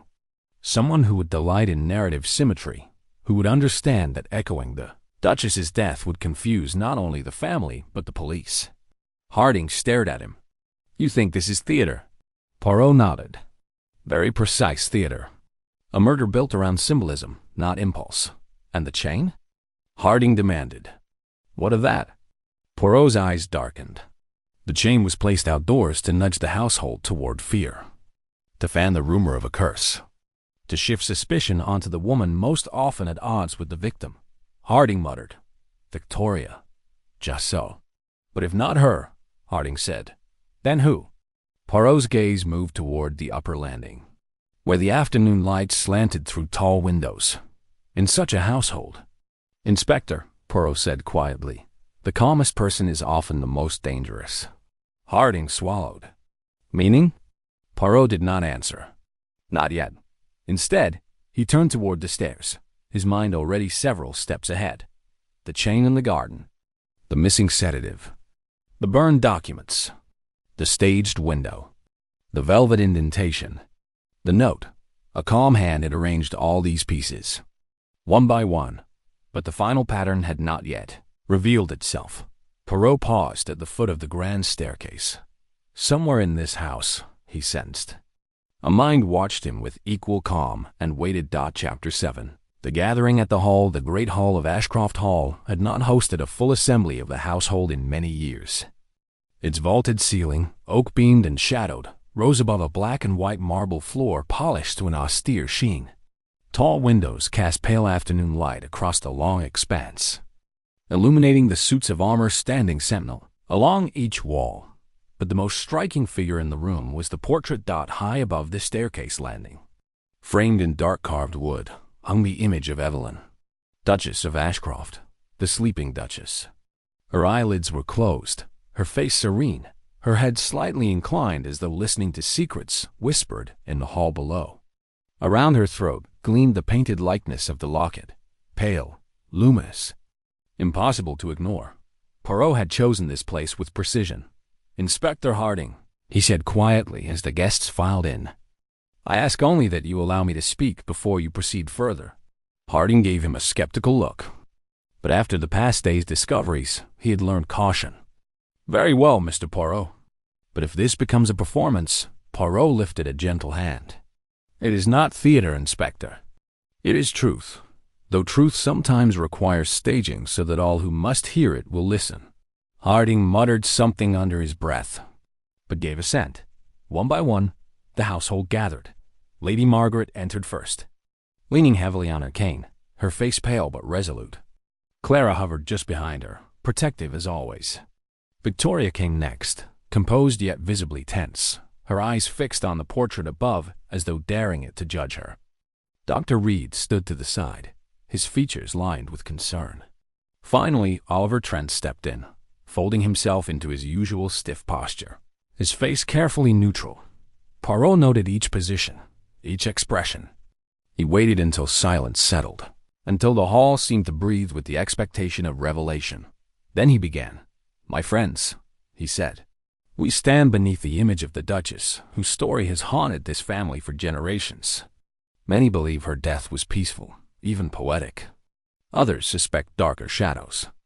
Whatever the truth, her locket, rediscovered after many decades, has now become the center of tragedy once again." Lady Margaret shivered slightly. Victoria shifted her weight. Trent's expression tightened. Poirot continued. "Last night, Damon Ashcroft died quietly in a chair in the blue drawing room. At the same time, the locket vanished from its stand. A window was opened, a decanter moved, a chain later placed in the garden, and the legend of the sleeping Duchess revived for sinister purpose." Harding spoke sharply. "If you have something to say, Poirot, say it plainly. Patience, Inspector. Each fact is a thread. I will present the whole tapestry momentarily." Poirot stepped toward the center of the hall. "Consider first. The locket was not stolen by force. The display case was breached with great delicacy, glass fractured quietly, without visible shattering. The thief was calm, precise, deliberate. Not hurried, not panicked." He turned toward Victoria. "Not the work of a woman who wanders the gardens in distress, clutching a shawl." Victoria's chin lifted slightly, but she remained silent. Poirot continued. "Consider next. The safe in Lady Margaret's study. Only two people have the code, Oliver Trent and Dr. Reed. Yet Clara Miles is intimately familiar with the routine of its use. She logs its openings. She has the habit of tending the study regularly. Is it so surprising that a loyal maid might overhear, observe, even learn the code by accident?" "No." Clara's face blanched. "Monsieur Poirot, I never—" He raised a gentle hand. "I do not accuse you, Clara. You have been truthful and frightened, which is very different from cunning. The person who opened that safe was neither frightened nor impulsive." His eyes moved to Reed. "The sedative missing from your case. Doctor, 1 vial, enough to plunge a man into deep sleep when mixed with alcohol.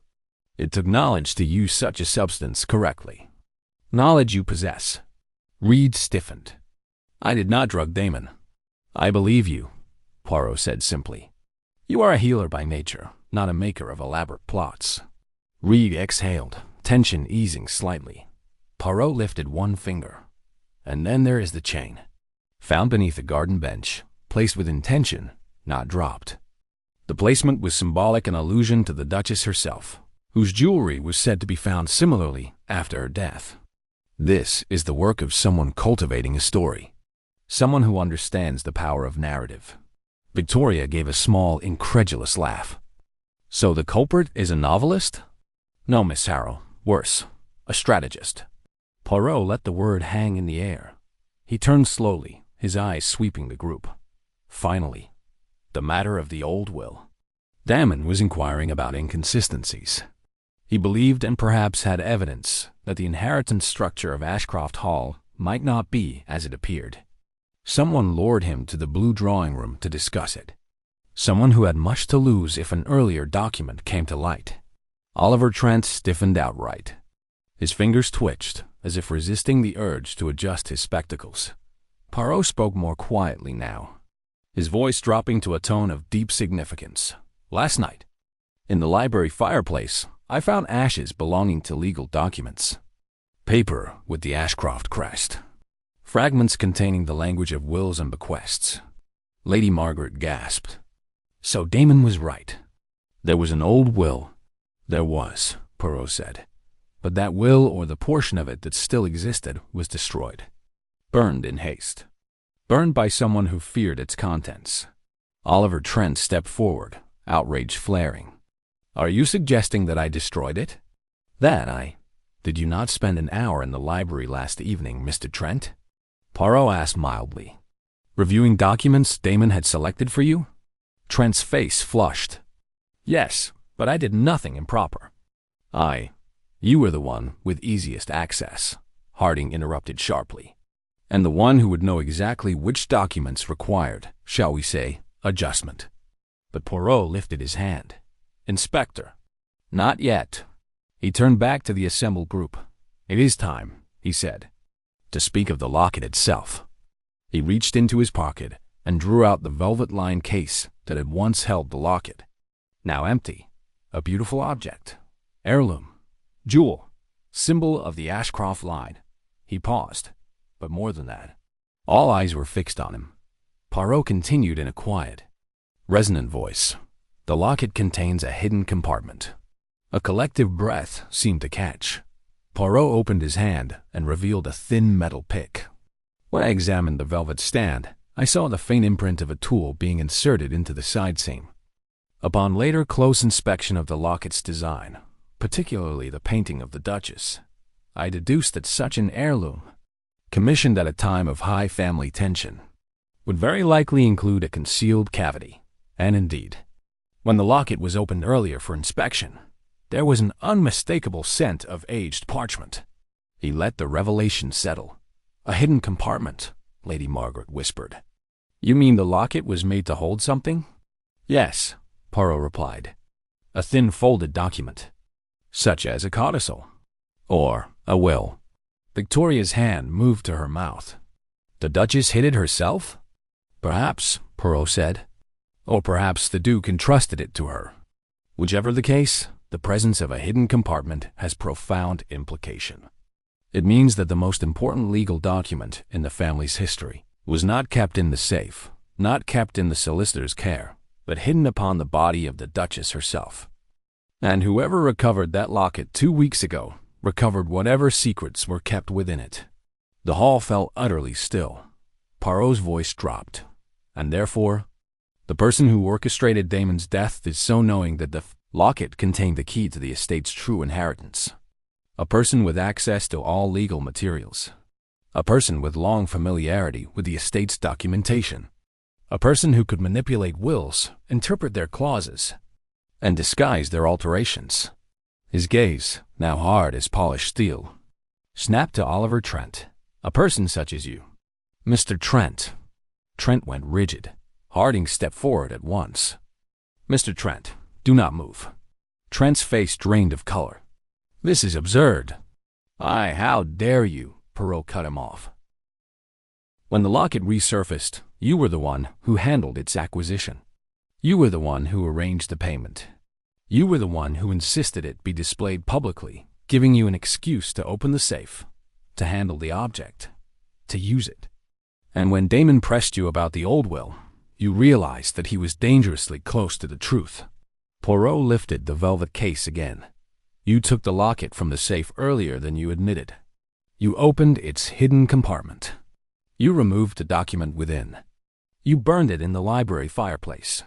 Then you stole the locket entirely after Damon's death, so that no one else might discover the compartment and question what had been stored there. He paused, and because you understood the family legend, you staged small symbolic touches, an open window, the chain in the garden to suggest a curse rather than a crime. Trent's hands clenched. No, I have served this family faithfully. Too faithfully, Poirot said softly. For your own interest. Harding stepped closer. Mr. Trent, do you deny being in the library after midnight? Trent swallowed. No. I went back to check something, but I did nothing wrong. Poirot watched him calmly. And the sedative? Harding demanded. Did you steal it from Dr. Reed? Trent's composure faltered. I merely wished to calm Damon. He was unpredictable. He was threatening the estate. The words slipped from him like unraveling thread. Poirot spread his hands gently.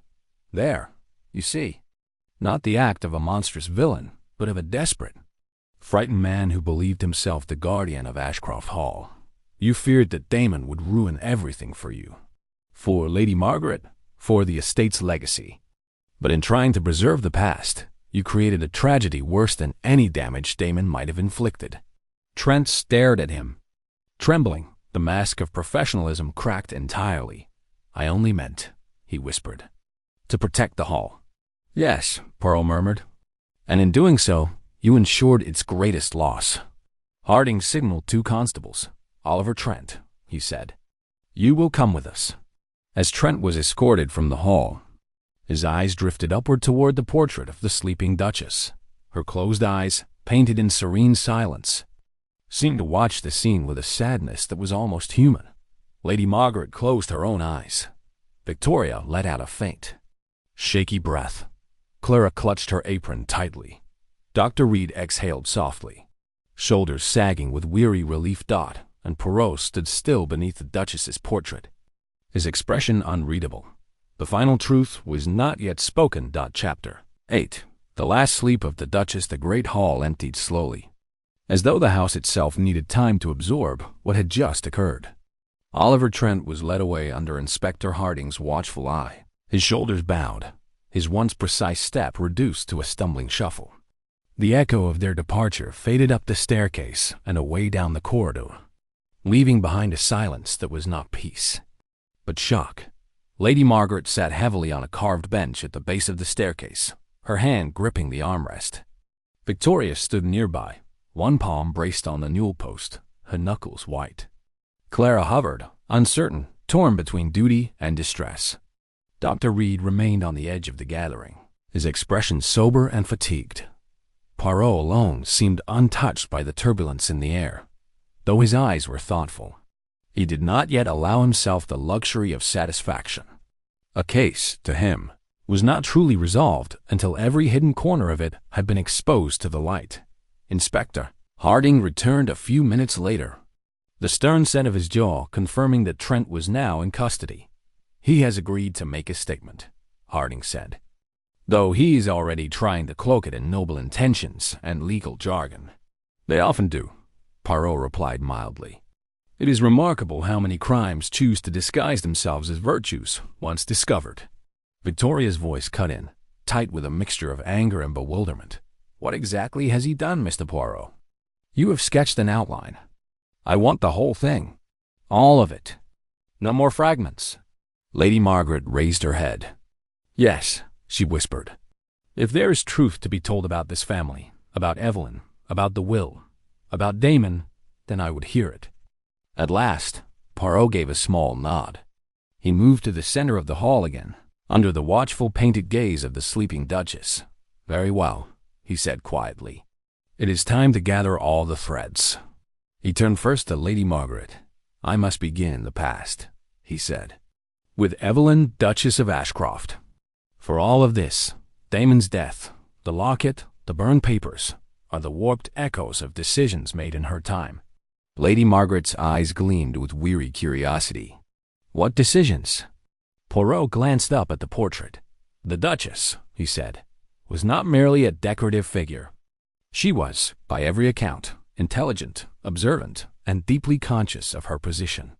She also married a man whose advisors, legal and otherwise, preferred a very particular arrangement of inheritance.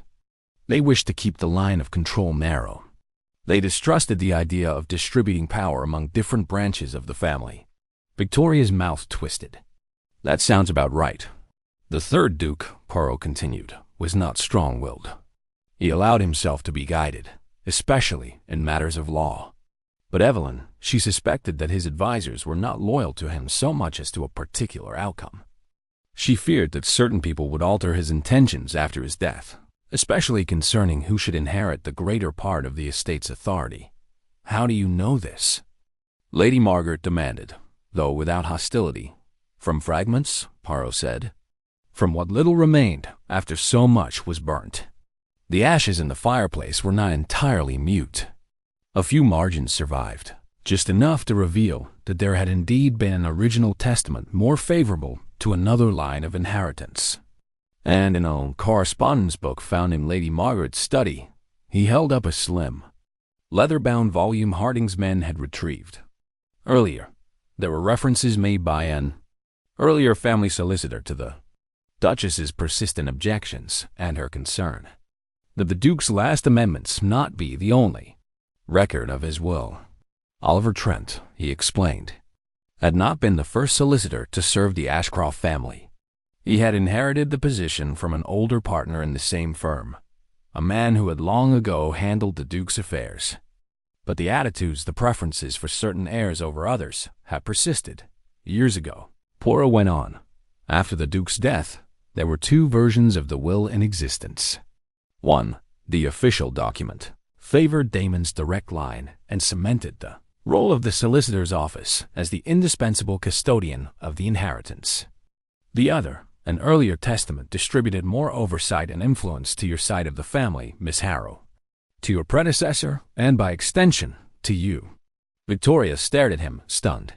So there really was a will that favored us? Yes, Poirot said, but it did not lie easily in the hands of those who wished to maintain control. The earlier solicitor, faced with pressures, chose to suppress it. He filed it among less important documents, marked it as obsolete, and presented the later, more convenient will as the definitive one. And Oliver Trent? Harding asked. Trent came later, Poirot said.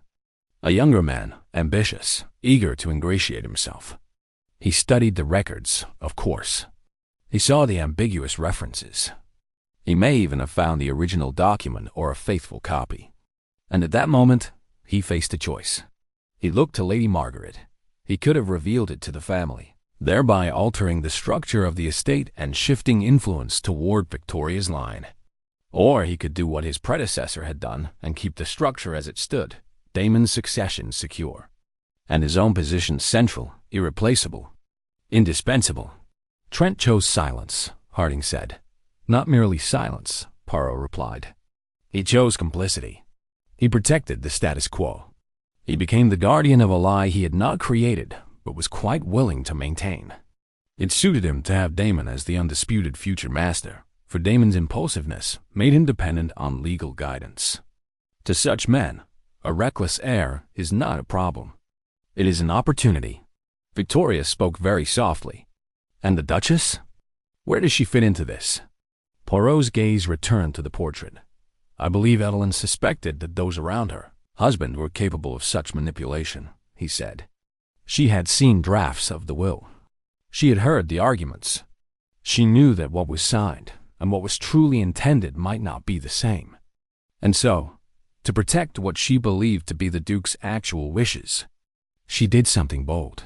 He held up an imaginary locket in one hand. As though weighing it, she took a version of the original testament, likely a codicil or confirmatory, claws thin enough to be folded several times. She placed it inside a hidden compartment in the locket her husband had given her. A compartment known only to herself or perhaps to one other. Lady Margaret's voice trembled. You mean she carried the will upon her person? Yes, Poirot said. Against her very heart. It was both symbolic and practical. So long as she lived, the document was safe from tampering.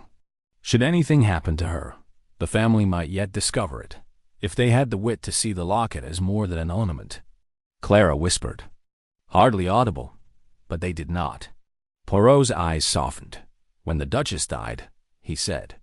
The house was shocked. She was found in her bed, seemingly asleep, with no signs of struggle. The locket around her neck. Her face peaceful. The doctor spoke of a quiet failure of the heart. Just as we were told, Lady Margaret murmured. Poirot shook his head. Not quite. The old doctor's notes, the ones Dr. Reed keeps in his records, mentioned something else.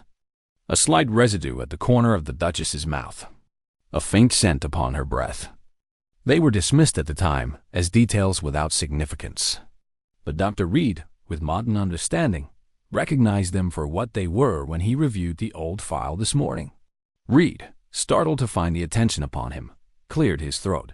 It is true, he said. The original notes describe a bitter odor and a small vial found, emptied on her bedside table. The contents assumed to be harmless nerve drops. But the description matches a compound we now know to be a powerful sedative, dangerous in large doses. Lady Margaret closed her eyes slowly. She did it herself. Poirot nodded. There was no curse. No mysterious hand from the dark. The Duchess's sleep was a deliberate act. She chose to end her life quietly rather than submit to blackmail. Blackmail? Harding repeated sharply. Yes, Poirot said. You asked earlier why a woman so seemingly composed would resort to such a drastic step. The answer lies in what she was facing. The solicitor's letters hinted financial improprieties, at threats of exposure involving her family before marriage. The Duchess was not only trying to protect the will, she was being used as leverage. He paused.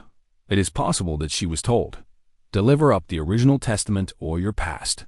Your family, your reputation will be ruined. She refused. Instead, she hid the document in the locket and took enough of the sedative to ensure a sleep from which she would not wake. She believed that in death, at least, the truth would eventually emerge. But it did not, Victoria said bitterly. Instead, they made her into a story. A legend. A ghost with a cursed jewel. Yes, Poirot said quietly, because it suited those who profited from the lie to turn her into myth rather than history. A curse is easier to stomach than a woman driven to death by the machinations of those around her. A strange silence followed Dot. It was Lady Margaret who finally spoke. And Oliver Trent, she said. He discovered all this? Not all at once, Poirot replied. Little by little. A note here, a discrepancy there. Perhaps he came across an old letter that mentioned the locket's special significance. Perhaps he suspected the compartment's existence long before the locket resurfaced. But he was safe so long as the locket remained lost. The truth remained buried in story and ash. He looked around the hall, and then, 2 weeks ago, the locket returned. The air seemed to tighten again at the words. Suddenly, what had been myth became tangible, Poirot said. The lost jewel was found in a collector's hands. The family wanted it back. Damon, in particular, wanted to display it. But more importantly, Damon wanted to turn it into money, into leverage, into his future. He inclined his head slightly toward Lady Margaret. If Trent had refused to retrieve it, he would have aroused suspicion. So he did the opposite. He embraced the recovery. He arranged the purchase. He had the locket brought to Ashcroft Hall. And with it, Harding said quietly, the document hidden inside. Just so, Poirot agreed. Once the locket was in his possession, even momentarily, Trent could put his suspicions to the test. He studied it. He discovered the hidden seam. He opened it, and he found within the original testament, the one that favored Victoria's line, the one that made Damon's inheritance less absolute and Trent's influence far less secure. Victoria's eyes were blazing now, though her voice remained remarkably steady, so he burned it. Yes, Poirot said, but not at once. That was his mistake. He hesitated. He told himself he must think. He placed the document among other papers, perhaps intending to decide later. But Damon was not a patient man. Damon started asking questions, Harding said. He did, Poirot replied. He pressed Trent about the old will. He hinted at irregularities in the wording. He may have seen enough fragments to sense that something had been altered. He certainly found enough references to believe that Trent's loyalty was not entirely pure. Poirot drew from his pocket the folded note he had found on Damon's body. He received this, he said. A request to meet about the old will tonight, before it is too late. You think Trent wrote that? Harding asked. Yes, Poirot said, but not as an open confession. He hoped to control the conversation. Perhaps he intended to placate Damon, to persuade him that nothing of substance remained. Perhaps he also resolved, by that time, to destroy the incriminating paper. But as with so many who commit wrong, he believed he could manage both truth and deceit at once. Poirot's voice hardened. By the time he lit the fire in the library, Trent had panicked. He burned the testament he had taken from the locket. He watched the Ashcroft crest curl and blacken. But he knew Damon would not be satisfied with vague reassurances. Damon had already spoken to Victoria, threatening to alter his own will. He had already antagonized half the house. He was becoming a danger, not just to Trent's reputation, but to the entire structure of lies that had endured for years. And so, Lady Margaret whispered, Oliver killed him. Poirot nodded slowly. Trent had access to Dr. Reed's case. He had seen the sedatives used for Lady Margaret. He understood their effect. A dose sufficient to fell a restless patient could, with alcohol, be fatal. Quietly fatal. A death that could easily pass, at first glance, for natural. The very image, in fact, of the Duchess's own sleep. He turned to Reed. Your case, Doctor, was not forced open. It was unlocked with care. Someone who had watched you work, who had perhaps handled it before, knew how to access it without attracting attention. Reed looked stricken. I should have kept it closer. I should have. You are not on trial, Poirot said gently. The one who used your tools bears the guilt. He went on. Trent mixed the sedative into the drink Damon habitually poured for himself in the blue drawing room. He either encouraged Damon to sit, or simply waited until the dose began to act. Damon, restless and angry, drank without caution. He believed himself on the brink of a confrontation, not the brink of death. Victoria's voice shook. And then he slept, Poirot said softly. A deep, enveloping sleep. Trent arranged his body to mirror, as closely as possible, the description of the Duchess's final posture: head tilted, hands relaxed, mouth slightly parted. It was theatrics, yes, but also a shield. By echoing the legend, he hoped to drown any suspicion of murder and talk of curses and family ghosts. And the locket itself? Harding asked. The chain, the window, all of that? After Damon was dead, Poirot said. Trent removed the locket from the display.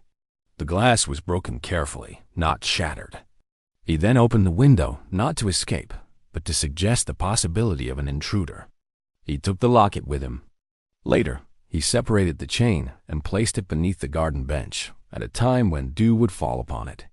This would imply that someone had wandered outside with the locket or discarded it in fear. Perhaps he meant the suspicion to fall more heavily on Victoria, who had argued with Damon and been seen near the grounds. Victoria's lips pressed into a thin line. He nearly succeeded. Poirot inclined his head. Almost, but not quite. The chain bore the mark of someone who had held it by a single link while placing it carefully. That is not how one discards troublesome evidence. It is how one arranges a scene. He fell silent. The great hall felt suddenly less vast, as if the walls had drawn closer to listen. Lady Margaret raised a trembling hand to her brow. All these years, she whispered. We used her name, her story, as a fireside tale. And all the while, the truth was far darker and far simpler. No curse, no restless spirit. Only cruelty, cowardice, and concealment. Poirot's gaze softened as it returned to the portrait. The Duchess, he said, was not a specter. She was a woman placed under impossible pressure, who chose a terrible exit. Damon, for all his flaws, was also not the victim of unseen forces, but of a man who had convinced himself that murder was an act of preservation. The curse was never real, but the fear of it was. And fear, when manipulated, can be a very useful tool. Harding cleared his throat, the practical man reasserting himself. What happens now? He asked. In legal terms, Poirot said, Trent will answer for Damon's death and for the destruction of the original testament. The law will examine what remains of the documents. Enough still exists: letters, drafts, references to establish that the earlier will favored Victoria's line. It may not restore every clause exactly as the Duchess hoped, but it will be sufficient to challenge the primacy of the later arrangements. Victoria looked stunned. You mean? Yes, Poirot said. Your rightful position, as the natural inheritor of a greater share of authority over the estate, will be recognized. Not as a gift from Damon, not as a concession from anyone, but as something that should have been yours by legal and moral right. Lady Margaret's eyes filled. I have watched this house drift further from what it should be, she said slowly. I thought Damon's plans were misguided, but I believed the law was at least properly served. To learn that the law itself was twisted. Her voice broke. Clara stepped forward at once with a handkerchief. Poirot bowed his head slightly. The law, he said, is a tool. Like any other, it can be wielded well or poorly. Today, at least, it begins to align with justice. Harding gave a short nod. We will need formal statements from everyone. There will be questions from the probate courts. But as far as Damon's death is concerned, I believe we are finished here. He extended his hand to Poirot. I will not say I enjoyed working with you, he said bluntly, but I would not have solved this as quickly without you. Poirot allowed himself a small smile as he shook it. You are gracious, Inspector, and you will receive all my notes. Harding withdrew to attend to his duties, taking with him the last remnants of official disturbance. A constable remained at the door, but the center of the house felt oddly still. Victoria approached Poirot. I do not know how to thank you, she said. You have given me something I did not even dare hope for. Poirot inclined his head. I have given you only truth, he said. What you do with it, that is your task. And the hall? She asked quietly, glancing up at the beams overhead. What will become of it now, do you think? That, Poirot answered, will depend on whether you choose to see it as a museum of tragedy or as a place capable of renewal. If you cling to the legend of the curse, it will continue to poison every decision. If you let the legend go, the house may yet be healed. She nodded slowly. I will try, she said. For Evelyn, for Lady Margaret, for myself. Lady Margaret, steadying herself with Clara's help, lifted her gaze to the portrait of the Duchess. I am sorry, she whispered, almost too softly to hear. I am sorry we made you into a myth when you were begging to be understood as a woman. Poirot stepped back, granting them space. The hall grew quieter as people drifted away, Victoria and Lady Margaret toward the small sitting room. Clara following close, Dr. Reed to his surgery to complete his notes. The constable at the door shifted his weight, then settled into patient stillness. At last, Poirot found himself alone beneath the portrait. He stood for a long moment, studying the painted face, the calm eyelids, the composed mouth, the faint suggestion of tension in the line of the jaw that the artist had perhaps not intended, or perhaps could not help but capture. You see, Madam, Poirot said softly, it was not a curse after all. It was merely the oldest of human errors, greed, fear, and the attempt to hide them under the cloak of destiny. He looked at the place upon her throat where the painted locket gleamed. The document you hid has been burned, he said, but its truth has not. It has reached the light, even despite those who tried once more to silence it. And for that, perhaps, you may rest a little easier. He did not expect an answer, yet something in the hall felt lighter. Perhaps it was only the sun slipping briefly through a gap in the cloud, sending a shaft of pale light across the floor. Perhaps it was the simple easing of a tension that had stretched across generations. Poirot turned away at last. He walked slowly through the corridor toward the guest rooms, his footsteps soft on the carpet. The case was closed in the eyes of the law, but in his mind, it would remain a delicate pattern of errors and intentions. A story not of supernatural doom, but of what men and women do when cornered by their own choices. On the threshold of his room, He paused and looked back once more at the distant hall dot far above. The Duchess slept on, no longer a specter of dread, but a woman whose final act, however tragic, had at last been understood. Poirot closed the door behind him with a quiet click. Outside, the wind eased. Ashcroft Hall, burdened with fewer secrets than the day before, stood a little less heavily upon its foundations, and somewhere in its vast, echoing quiet, the legend of the sleeping Duchess' fate replaced not by a curse, but by the memory of truth finally spoken.